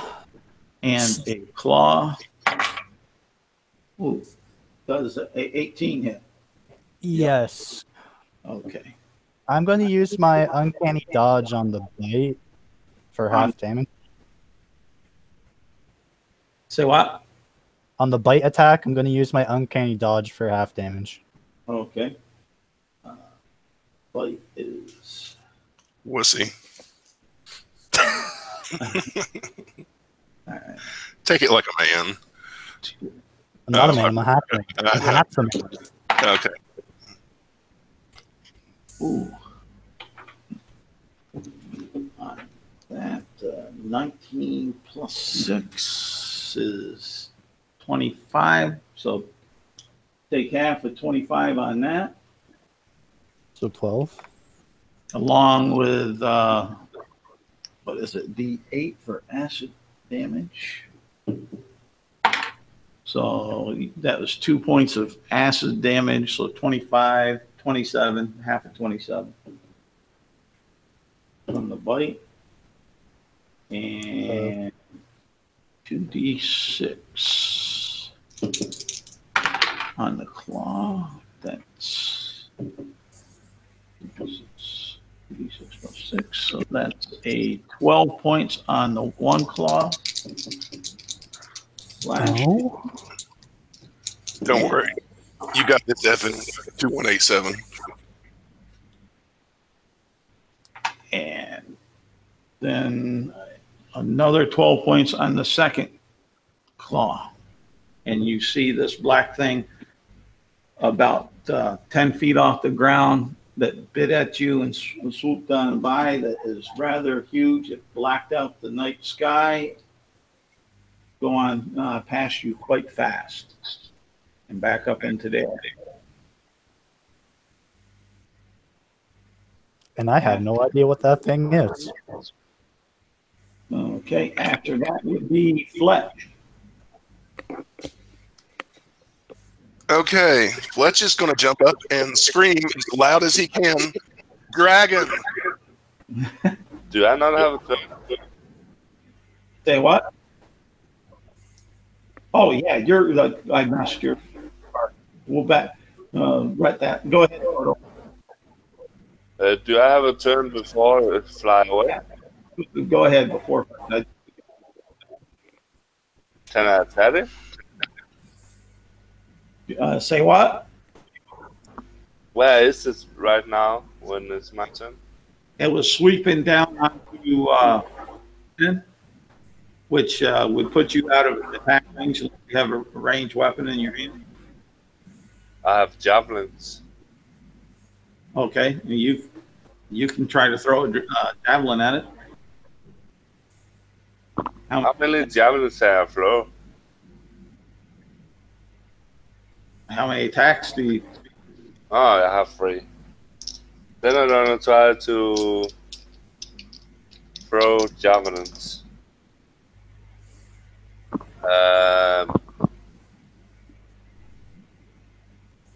I have an 18 plus 9, 27. All right. That let's see here.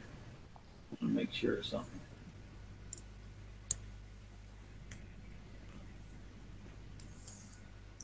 All righty. That will hit. 8 piercing damage. Okay. And I have an 18 to hit.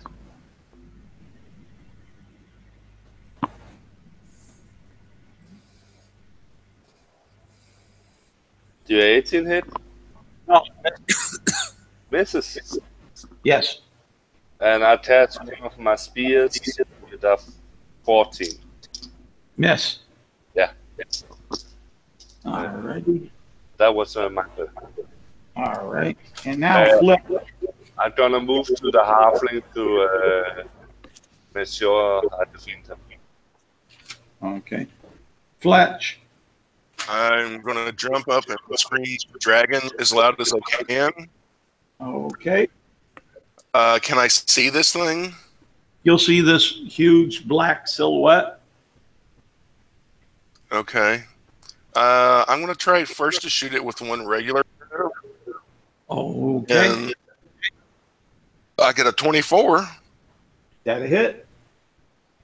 So it takes 8 points of piercing damage. And then I'm going to try to shoot one of my explosive arrows at it. Okay. And let me see. I got a 22. That will hit. Okay. It needs to make a Dex DC 14 save to avoid being set on fire. All right. Let's see here. And what's his Dex modifier? A con DC 14 save for half damage. Okay. He makes the first save.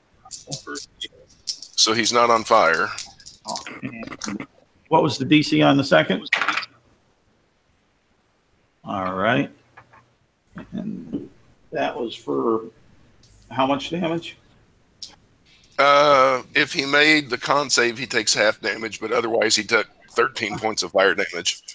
Okay, con save. He's, yeah, he made the con save, so I was using this Dex modifier where he missed it. His con was higher. So what was the damage? 13 fire damage. Okay. And then I'm going to, it won't really do any good, but I'm going to move away from the light into the darkness. And I'm looking around for some place to hide, if there is such a place. Hiding from dragons. You'll find some tussles like of some like bulrush type of grass sticking up that you think you might be able to get down below. Lois. Is it Lois aware? Has Lois come around? No, well, only make each one a check. Yep. Currently, she's sleeping and without her armor. All right, so you're still sleeping? With the first check, yes. Only is still asleep. All right. Can she make a new check because Fletch yelled really loud? Yeah, well, she can make the check with advantage because of that.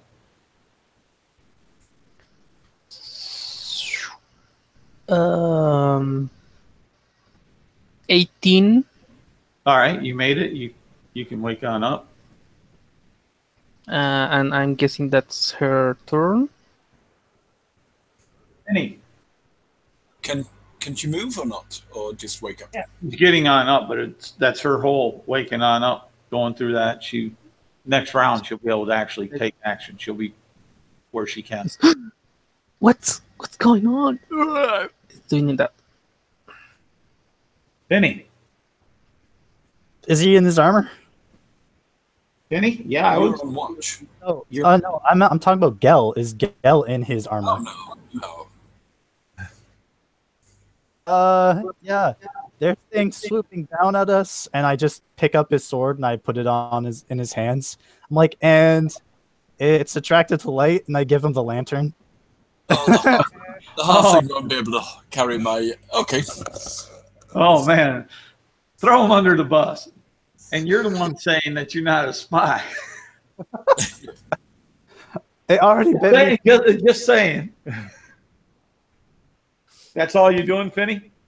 That is, I guess, my bonus action. I am going He to... wasn't a spy, but he is now. Yeah, I'm going to pick up my crossbow since I'm now surrounded by two big dudes. And hopefully they pick him out instead of me. And I'm going to shoot at the silhouette. Okay. Go ahead and make your shots. I only get one. And that's a 19. 19 will hit. Wow. 11 damage. Alrighty.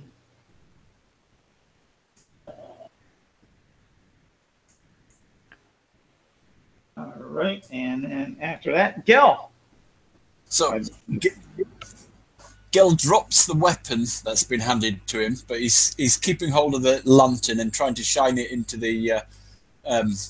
trying to catch the dragon in the beam. And with his other hand, he'll pick up his shield and strap that on, and then start...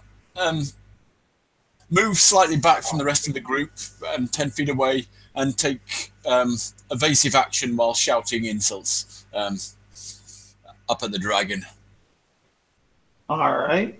And since You smell like duck. I'll be eating you tomorrow for breakfast. all right. I like that. I'm insulted. You don't want me to make breakfast again? Matt, Keelan, it's up to you now.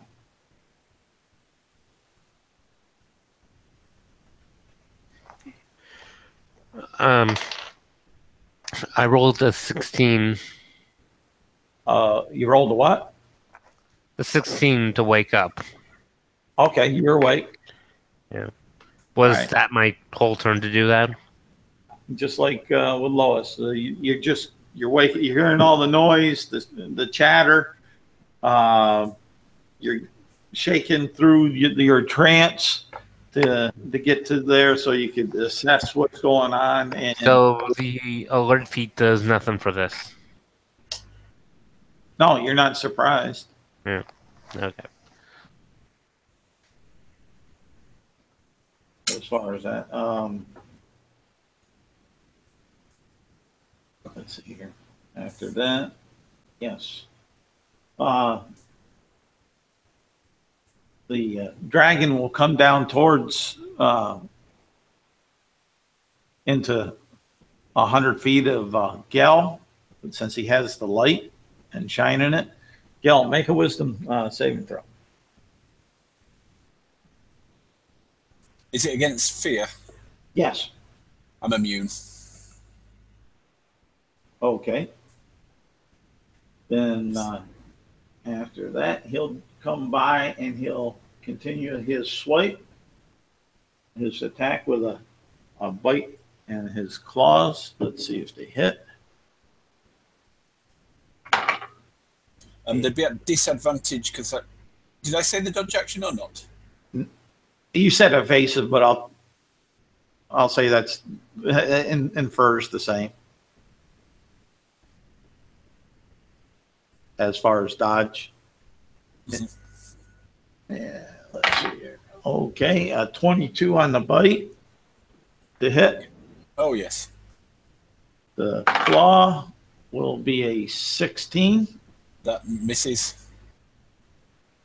And the other claw will be a 26. Oh, yes, that hits. And so, let's see here. The bite is, that's 2d10.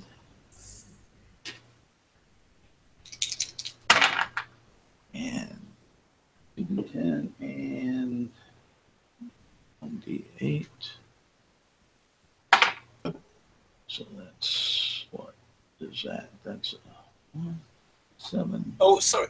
What was this? What was the second attack? Because I'd forgotten I'm not in my armor. So, It was second claw.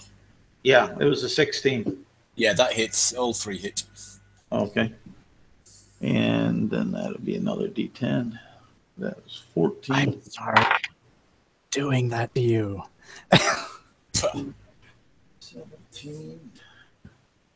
17 plus 6 is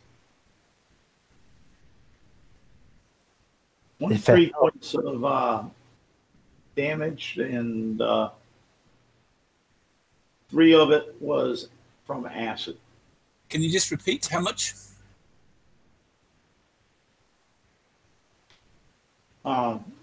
23 points. Okay. And 3 of it was from acid on the bite. Okay. And there are 2d6s for the claws. So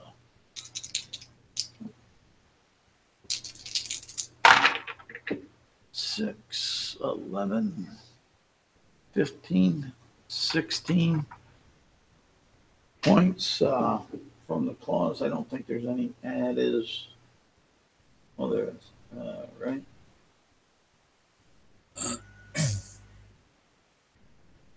So that'd be 23 points of damage from both the claws. Okay. And it swoops off, and now it's Toto's turn. I'm gonna cast my last spear. How far is it away? We'll say it's what, 50 feet away. I'm gonna cast my last spear. I misses. I'm gonna yell, "Who the fuck have some ranged weapons? I need some." And I'm gonna run. There'll be a longbow where I was sleeping. Yeah, I'm gonna run in and hit the longbow. All right. How far is I'm away from the longbow? You were about we'll say 30 feet from watch to over there, because one movement action he was able to get over there. Does Gel actually have a longbow? Otherwise, he's taking mine. Yeah, Gel has one. Okay. Then I'm gonna. If I pick it up, is that a bonus action? That's an item. That's an action. It's item interaction. Tell you my last 2 attacks to pick it up. Because it wasn't because you did your move, you're going for it. Yeah, I think that's considered item interaction because it wasn't on you. To be honest, it would be. I mean, in reality, they wouldn't even keep it stringed. You'd sort of have to string it properly, pull the string over. I'm gonna. Then I'm gonna pick up the trivers, and I'm ready to pick up the bow my next turn.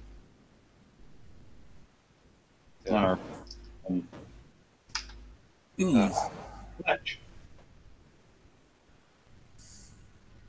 Okay. I'm going to shoot 2 regular arrows at the dragon.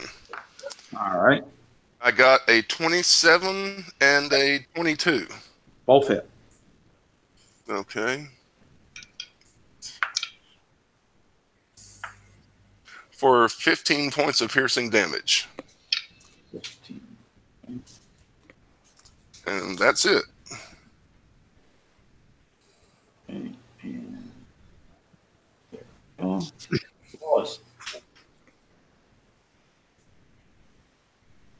Lois.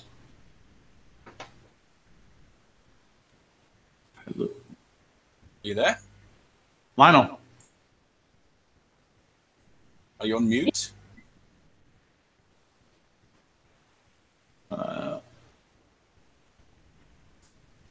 No, we don't hear you, but you're up.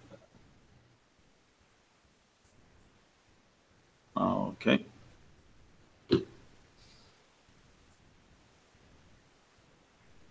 So I have an idea. It's really stupid, but I'm Go Gel, for it. I I love need stupid your ideas. help. Agel, I need your help.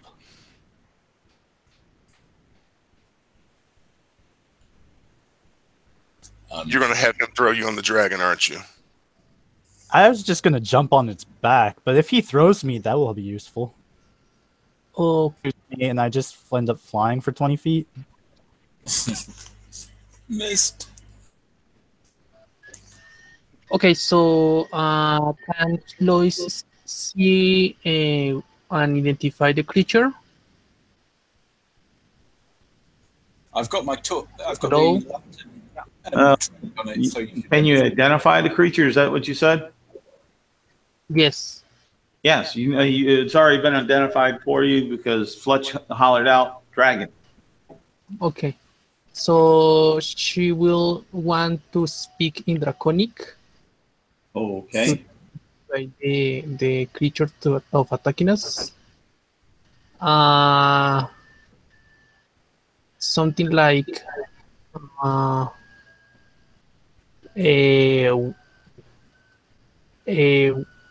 we are very powerful, but we need your help.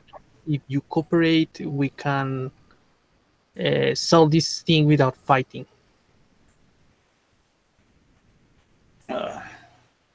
Give me a persuasion check. A disadvantage or normal? I'll let you have it just straight up Okay. because it's going to be bad now.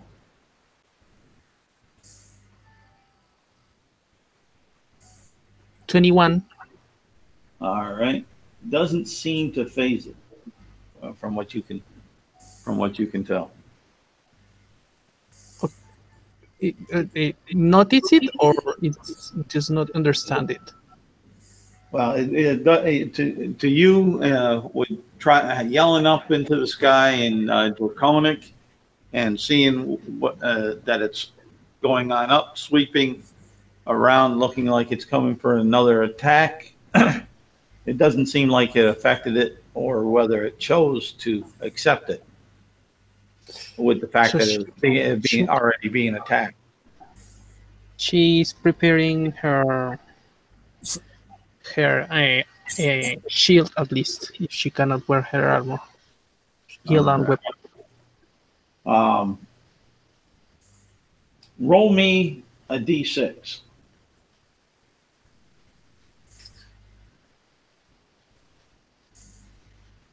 5. Okay, thank you. I like you. Oh no. Oh, Let's see here. Okay. After Lois is Vinny.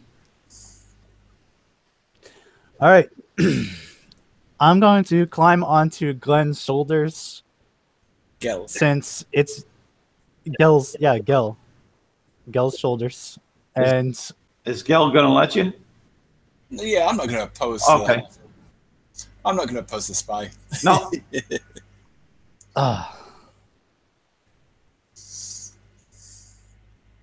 And I'm going to pull out my sunlight blade. Okay. And I'm going to wait for the creature to swoop back on us. Oh, that was And I'm going to full. Well, and hopefully it does. And I'm going to try to jump onto it. Okay. When that time comes, we'll see. After that, Gel. I'll continue with one hand training the training the lantern on it, and with my other hand training using my shield to protect me. And as my main action, I'm taking the dodge action again. But as a bonus action, let me just check that this is a bonus. Oh no, it's not a bonus. So I'll just do that. Okay. And now back at Finney for a quick question. Now that sunlight blade lights, right? Okay, that's all I need to know on that one. But all right, we're back to the top of the order. Keenan. Actually, I'll just move to near the rest of the party, so I'm within 10 feet of them, and be bolstering them with word. Do not fear this oversized duck, I say, hoping that they're covered in my aura, and I'll cast a spell. Rather than, I'll give up my dodge and cast a spell, which is Aura of Vitality. It doesn't do anything this round. Well, yes, this round I get a bonus action, and I'll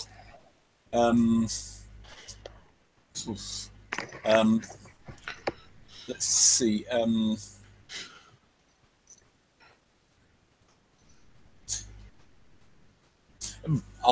I'll cast it on the halfling. I think you were injured, weren't you? Yeah, it kind of mauled me a bit. It started mauling you, so you get back.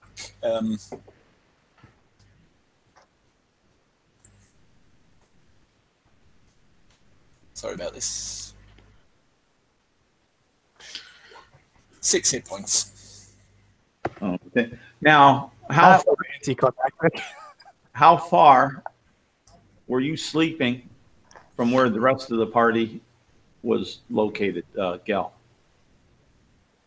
I think we were all probably sleeping in one group, really, pretty much. Okay, no, that's fine, because I know I'm using this as my judgment on the fact that Toto moved over to where you were sleeping to pick up your bow, so I know the arrangement of folks and such. And you have the lantern and a blade of light that's standing above basically your head with a halfling. So we're all lit up at the moment, except for Fletch. And you're coming on in closer to him. That's what I was thinking there. All right. And Matt, over to you. Sharpshooter with three magic arrows. Okay. 18 to hit. Miss. 26 to hit. That will hit. And 20 to hit. Yep.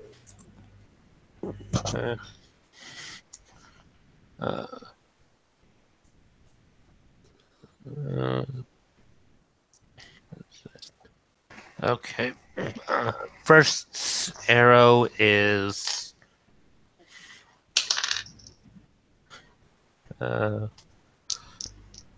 16 piercing and 8 force.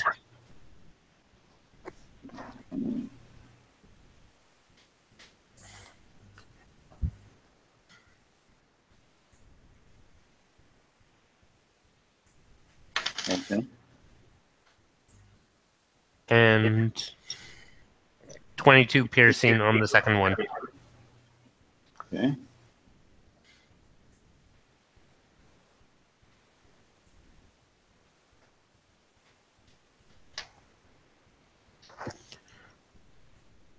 All right. And that puts you all there.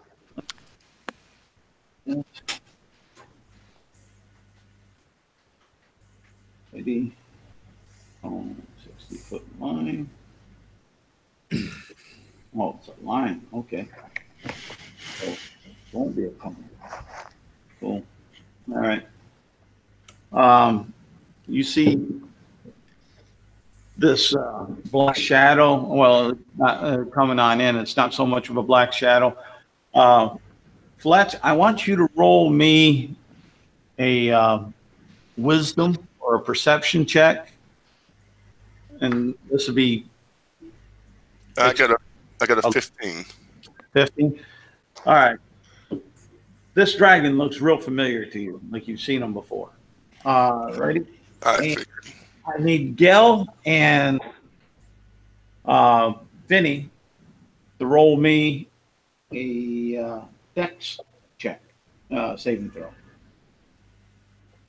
Is it from an area effect? I guess you would say it is. It's a breath weapon that's 5 foot wide. Okay. You've got +3 because you're on my shoulders.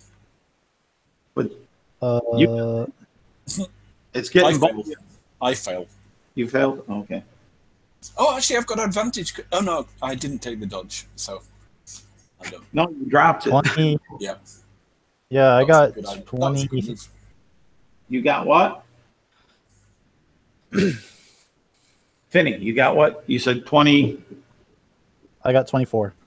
24? Okay. Let's see here. I got 7. If I if I succeed, I take no damage because of my evasion.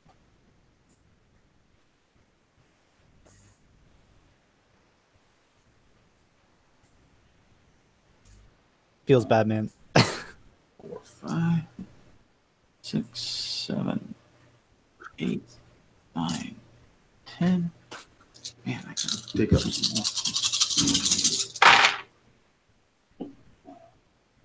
more. Gel, don't die. I'll feel bad.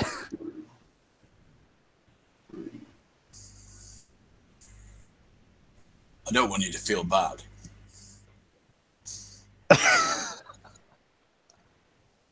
Comes to worse, I'll kill this thing for you, and then I'll wake you up.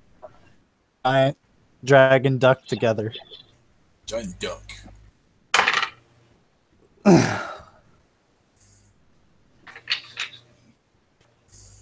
All right.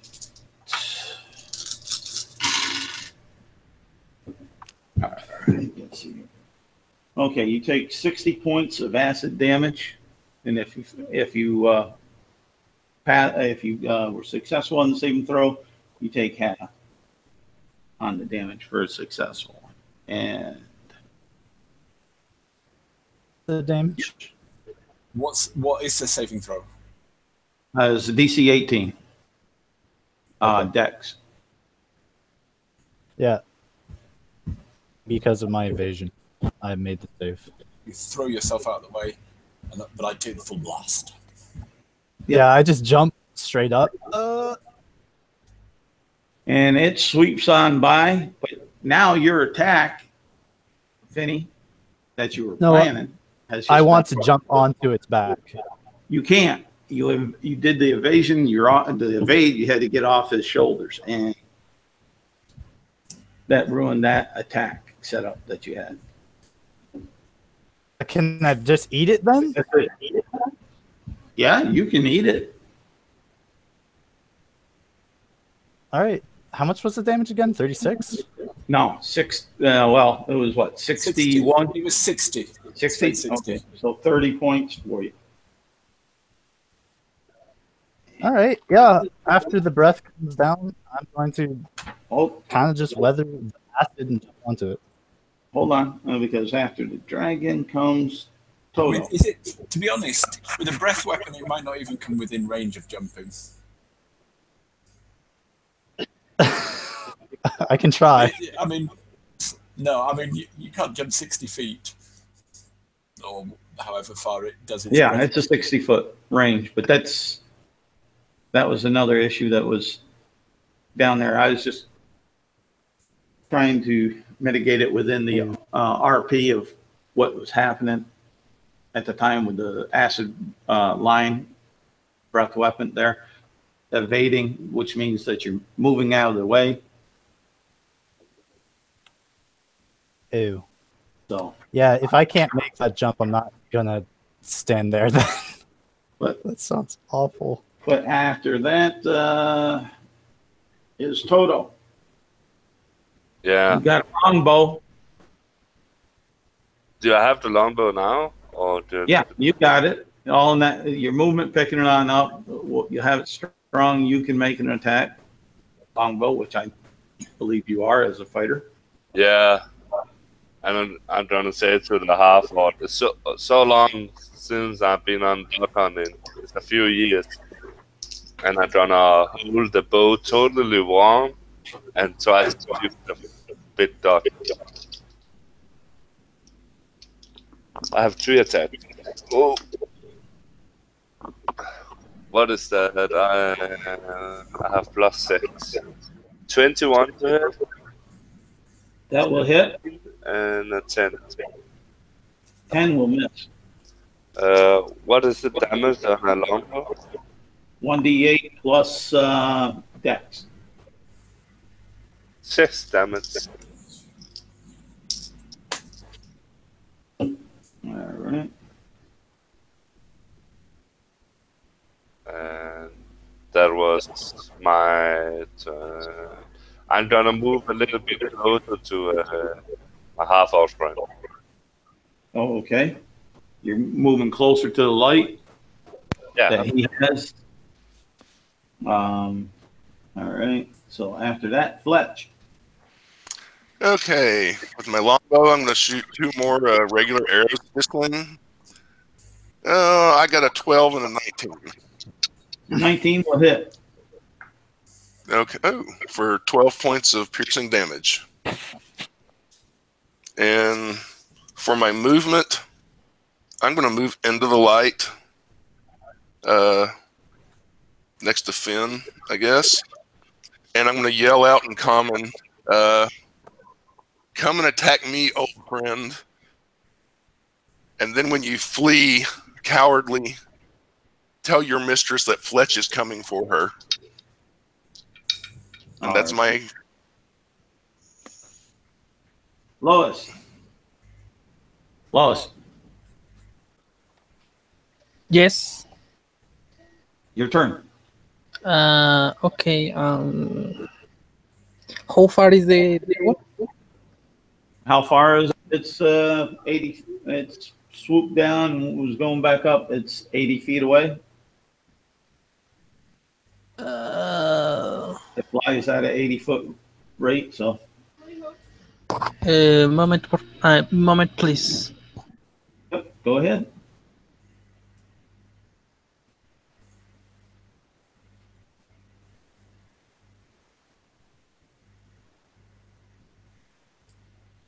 Sorry. That's all right. She will. Shoo. Let me see something here.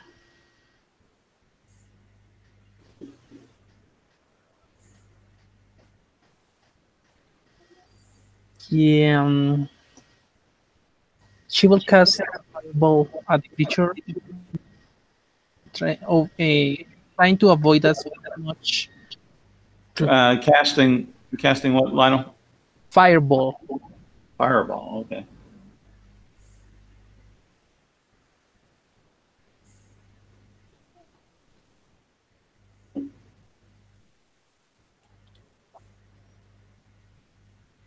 All right. You got that's a spell DC, the attack DC, or No, just AOE saving throw. saving throw. Okay. What's the saving throw DC? 16. 16. Okay. And it makes it. Okay. Do I roll the damage? You casted fireball, right? Yes. Yes. Okay. Because I need to know what the damage is for half. 33 points of fire damage Now, is that the total or the half? total. Okay.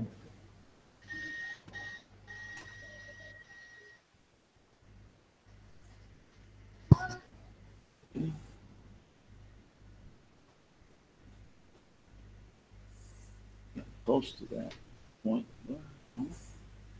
All right. That all you doing?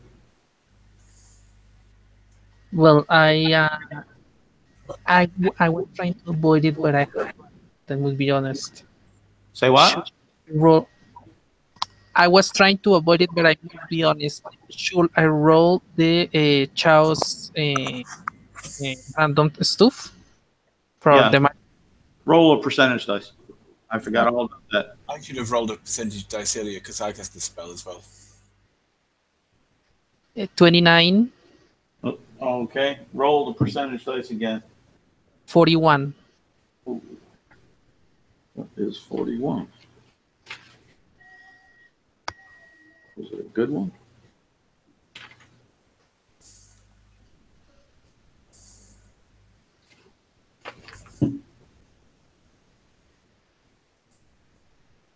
Okay. You guys kind of see him disappear. But Lois, you're still there. It's just that with everything they're having a hard time kind of seeing you. I got a 16 on my percentage roll. Okay, roll. Then go ahead and roll again. Okay. And this time, an 8. 8. Damn. I don't think anybody's rolled that one yet. 8.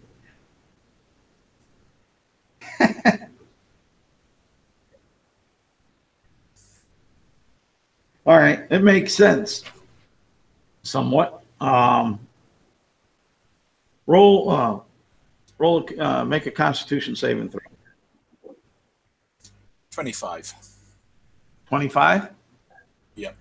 Okay. Then you get a hint of nasty It's more of Fletcher's cooking. a nasty taste in your Yeah. mouth, but it doesn't seem to linger there for any great length of time. But it's still that almost like you regurgitated a past memory of that taste because you made the save, or else you would have been tasting that again. Basically. All right. That was Lois. After Lois is Finney. Charles? Oh, what? Did I miss? Do he not need to roll for his wild magic? Does he cast a spell, right? Well, this chaos magic table is basically taking care of it, and the wild magic is a DM call when appropriate. Okay. I can go ahead and have you do both, but it's really double indemnity, and that's not right either.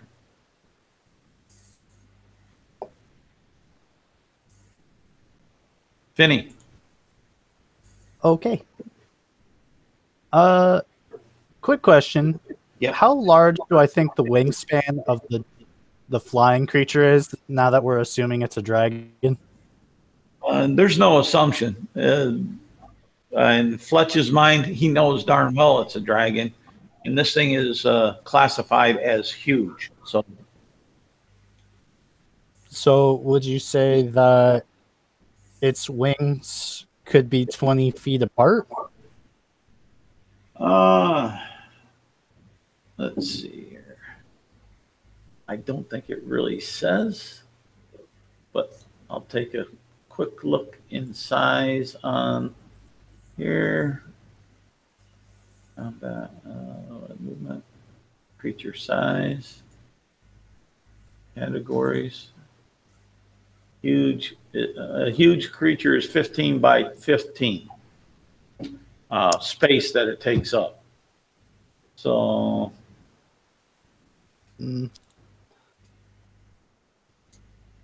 Okay, so. Or would that include the wings? The question's going to be. I'd say that's the mass, the center mass, basically. And the wings there, 15 by 15. You're talking from tip to one to tip to the other. We'll say it could be 30 feet. So here's what I'm going to do. I'm going to wait until it's about 60 feet away, Okay. give or take. And I'm going to pull out my wand of web. Okay. The reason I ask this is because in order for web to work, it needs to fill a 20-foot cube. Okay. And I was wondering if I could use its wings to hold them together as the requirement. 20-foot cube. 20 by 20 by 20. This is 15 by 15. I'd give it to you as a possibility. You're still going to have to try to hit. That's nice. I like that. That's gonna be what I'm banking on. I'm pulling up my wands. I'm gonna run 30 feet. I'm gonna jump off his foot, turn off his lamp. I'm gonna run out with my sword and pull up my wand of web. And my main action is gonna be held to activate it against the creature's wings. All right. Yeah.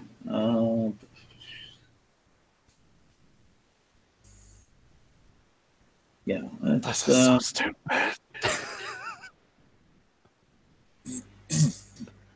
Roll to hit it with a spell attack modifier. We'll say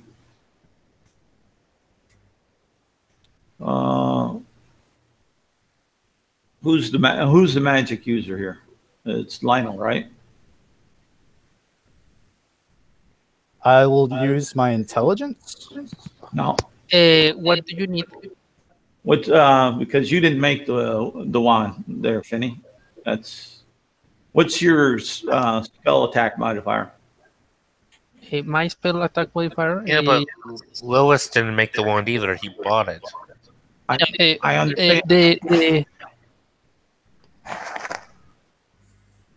For a spell attack, it should say in the description of the item. Yeah, but what I'm saying is I'm asking what because if I'm going to go by the spell as the spell is, then he has no hope of doing it because it's so cool. I want to give him a chance to be able to succeed, which means he has to have a spell attack modifier. Okay, so the spell attack one. And you're the magic user on there at the level that they're playing that y'all are playing at. So I'm going to give them the benefit of what your spell attack modifier would be. Trying to be fair because rule of cool. Okay. Lois has a +3 for her charisma, but the total is 8 +8 for the spell attack bonus. That's all I want. Roll your D20 +8 to see if it hits this armor class. So you got a 50-50. Slightly better than 50-50. I mean, if I used intelligence, I would have had the same score. But 55-45. 20. 20 will hit.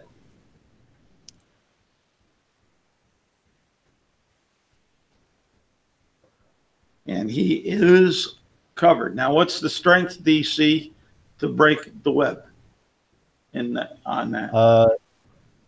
It's your spell DC. DC is 15, so it requires a strength check. Yeah. However, on this turn and at this moment, it's restrained. Actually, it's not. It breaks on through. It's going to use one of its legendary resistances to pass a failed saving throw. Damn. I guess I'll do it again later. But it looked cool. It was a good. He started I like that. falling out of the air with it, but he busts the web off it. Kenny, My luck. After Finny, isn't it Gel? yeah, my bad. How far away is it now? Has it? It dropped out of the air and such. I'll say 60 feet. Okay. I'm going to Gel with his with a free action or a interaction. His interaction will be to pick up his war pick and tuck it into his belt, and he'll keep the lantern on it, keep his shield up, but he's got a readied action for if it comes within 30 feet. All right. Do I have to roll on the table for using my wand? He summoned up a spell, which he will. He's muttered a spell, a couple of words, and he'll release the spell if it comes within 30 feet. All right. And yes, you would roll percentage dice.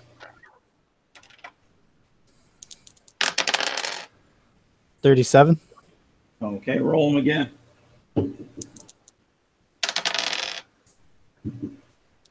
8. All right, roll a Constitution saving throw. Oh no. Ooh, 18. Okay, you get a whiff in your mouth of a horrible taste, but it doesn't hold there. Just that you're messing around with your tongue and a bad taste. DC to pass or fail at 16. So, ready, go. Oh, you already did. Ready my action. Matt. Sharpshooter. Okay. Modified 20. A hit.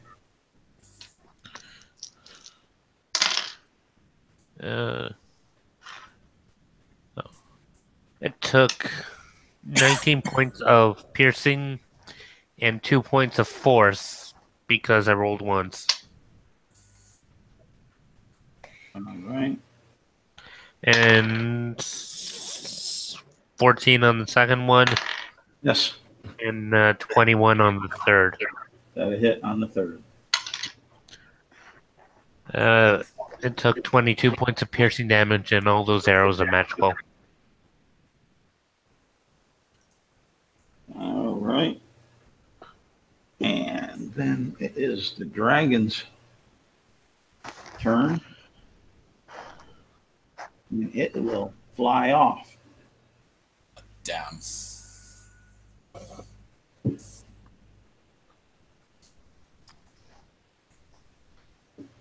And it will dash. Oh, let's put it this way. It will dash off. So it's 160 feet movement. Surprised by the web attack that he had on him and the fact that you brought him down below half his hit points, and he's not a stupid creature. Yeah, but can I still see him?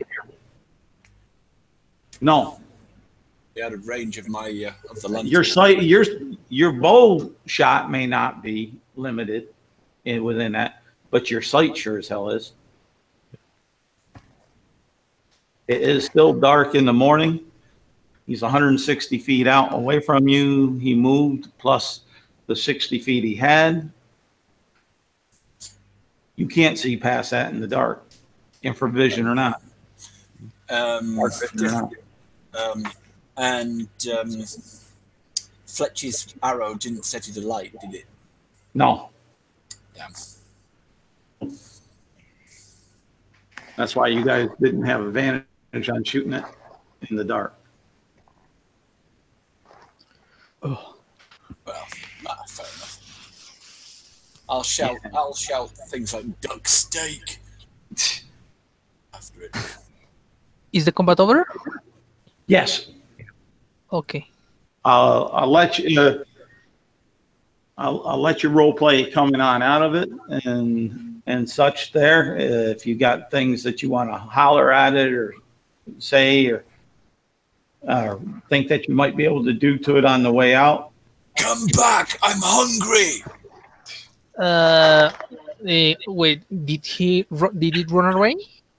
Yes, it's running away. Weren't you able put it down for good, she will cast another fireball to put it down if it's in the range. What's your range on your fireball? 120 feet. It's out of 150. 150. it's out of the range. Okay. So nope. Fletch is going to dash in the direction he think it went. Oh, okay. He's going to yell at it. I see you're close to it. Do you want one last chance to take Fletch out? Then I wait to see if it comes back, which it probably won't. You put it down.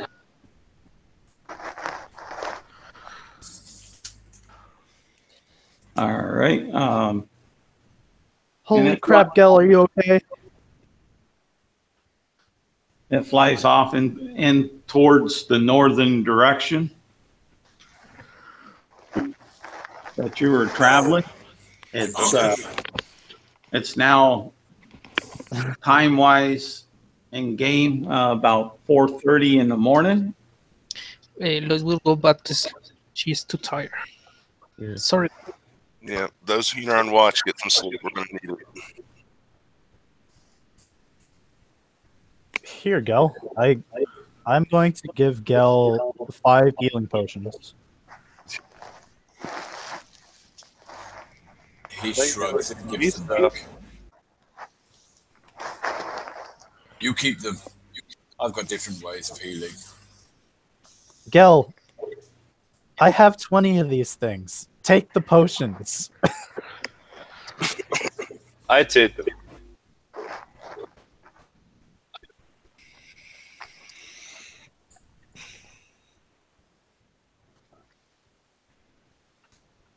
Fine, take them. I'm carrying on the whole way.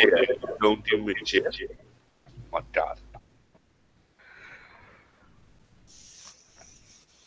I'm trying to sit down for us.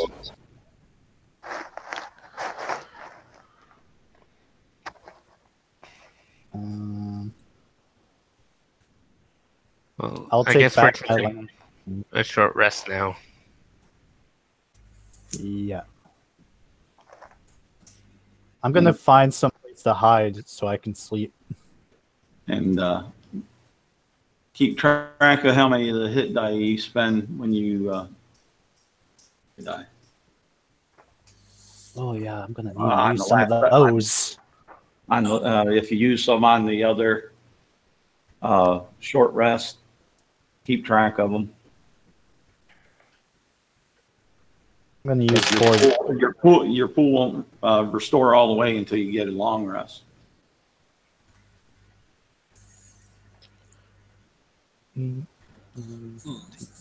I'll use 10 of mine. Let's see here, right here. I'll share this. So you made it to this point where you're on the edge of the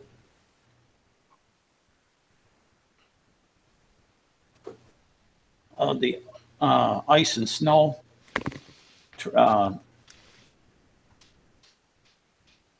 fields there. So you have what, 1, 2, 3.5 days. 3.5 days to get to the Dark Queen's ritual site.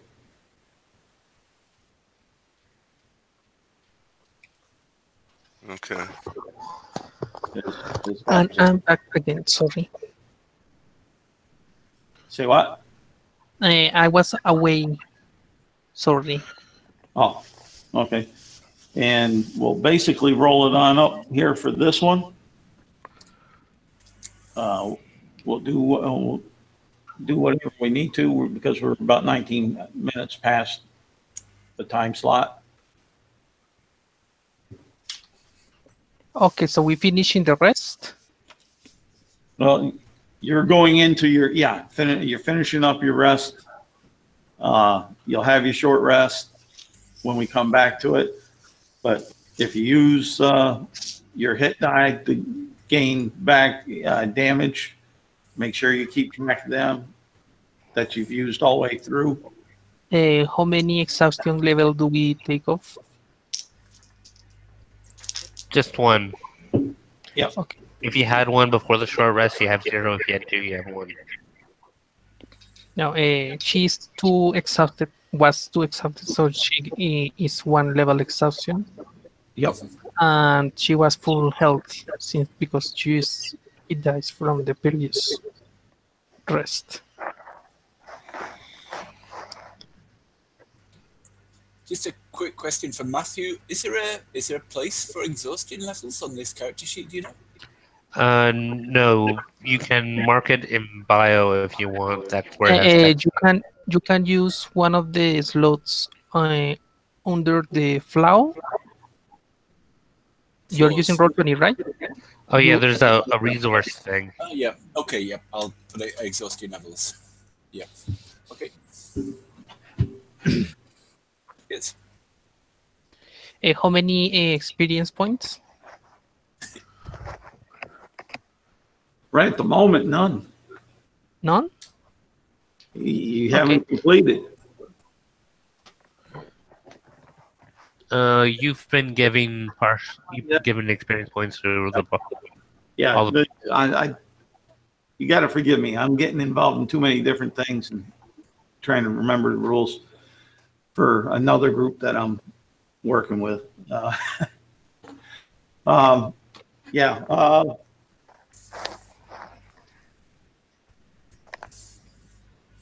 I'll say this is fairly deadly. I'll say you guys can have 3 XP. Okay. Cool. As far as that, and levels up. And the next one, I'll guarantee it'll be 3 or 4 XP.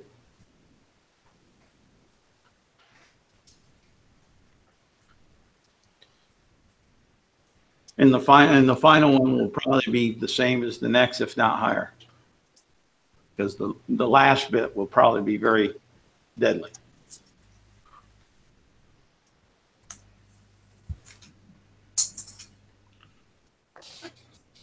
Anything else you guys would like to do on the rest and like that?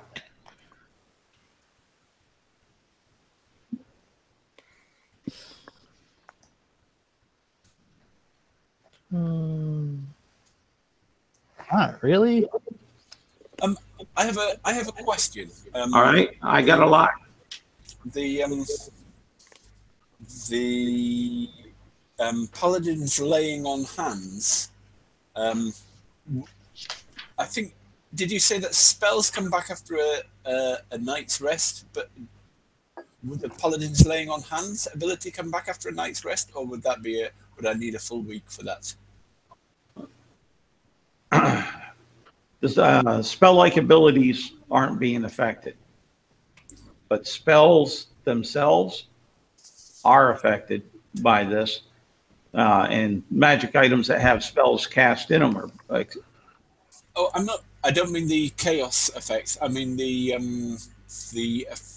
slow healing or whatever it is. The recording of the ability of the Leon hands. Yeah, but it's just because we're using brute slow healing rules. It did very much warp the slow healing rules if I get my full lay on hands every day, or would it? It depends on what you feel. I'll take the compromise on this for all you guys. If it goes across the line and affects you guys on this. Lay hands are more like a spell-like ability. You'll get those back. So after night's sleep, I can get back my lay on hands. But your spells are after a long rest. Are they? Oh, yes. I thought we could. Oh, right. The exhaustion bringing on back was where we kept it at that standard that you have if you sleep a night, you get a level off as a non-gritty game. But on the spells, for the healing and the spell mechanics to economy and manage that spell pool was in that line. I believe that's how I had it in the first one. I'll have to go back and see. We'll defer back down to the first one. If I have to crawfish back, I'll look at that. I think we explained it on that, and if I have to crawfish on it, I'll crawfish and we'll make it right at the beginning of this one. Sound acceptable? Yeah, because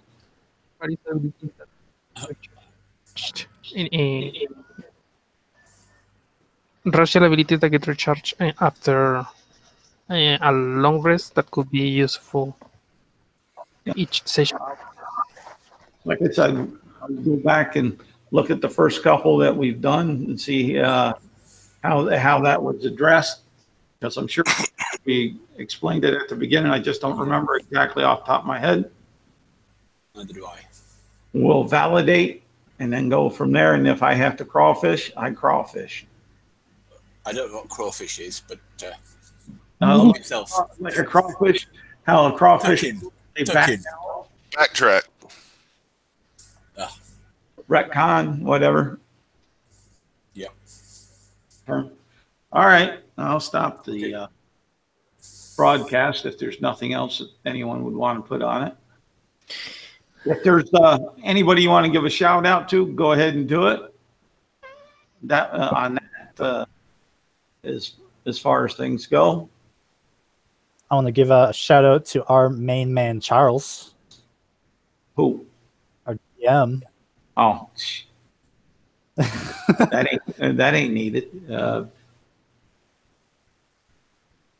Shout out. Oh, okay. Thank you for watching, and you all, thank you for playing, and you, Charles, thank you for DMing.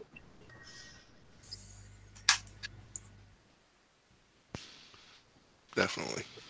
Okay. Well, I'm going to give a little shout. Well, good, Ty, for publishing a book. Yeah, I've only just heard that, but well done. Well, I'm still recording, so he'll hear it, and yeah, definitely. He worked hard on what he's doing and like that.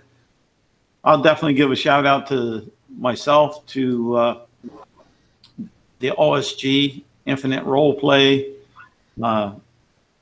Chris Wilhelm, and them that have helped us on out with the group at certain stages along it, but also for the members within the UAG that have stepped up to the plate and really helped keep a lot of activity on the forefront and great ideas coming forward and like that. So I want to give a shout out to our own people, along with, Ty, and congratulations on his book, like Kaya said. And don't compliment him to his face.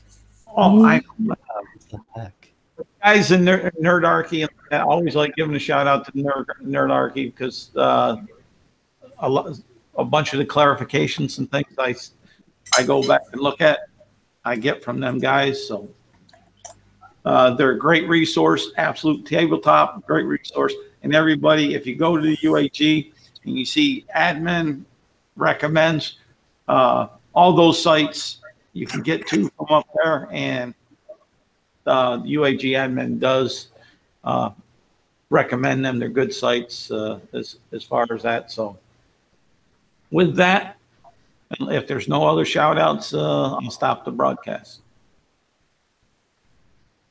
I'm good. All right.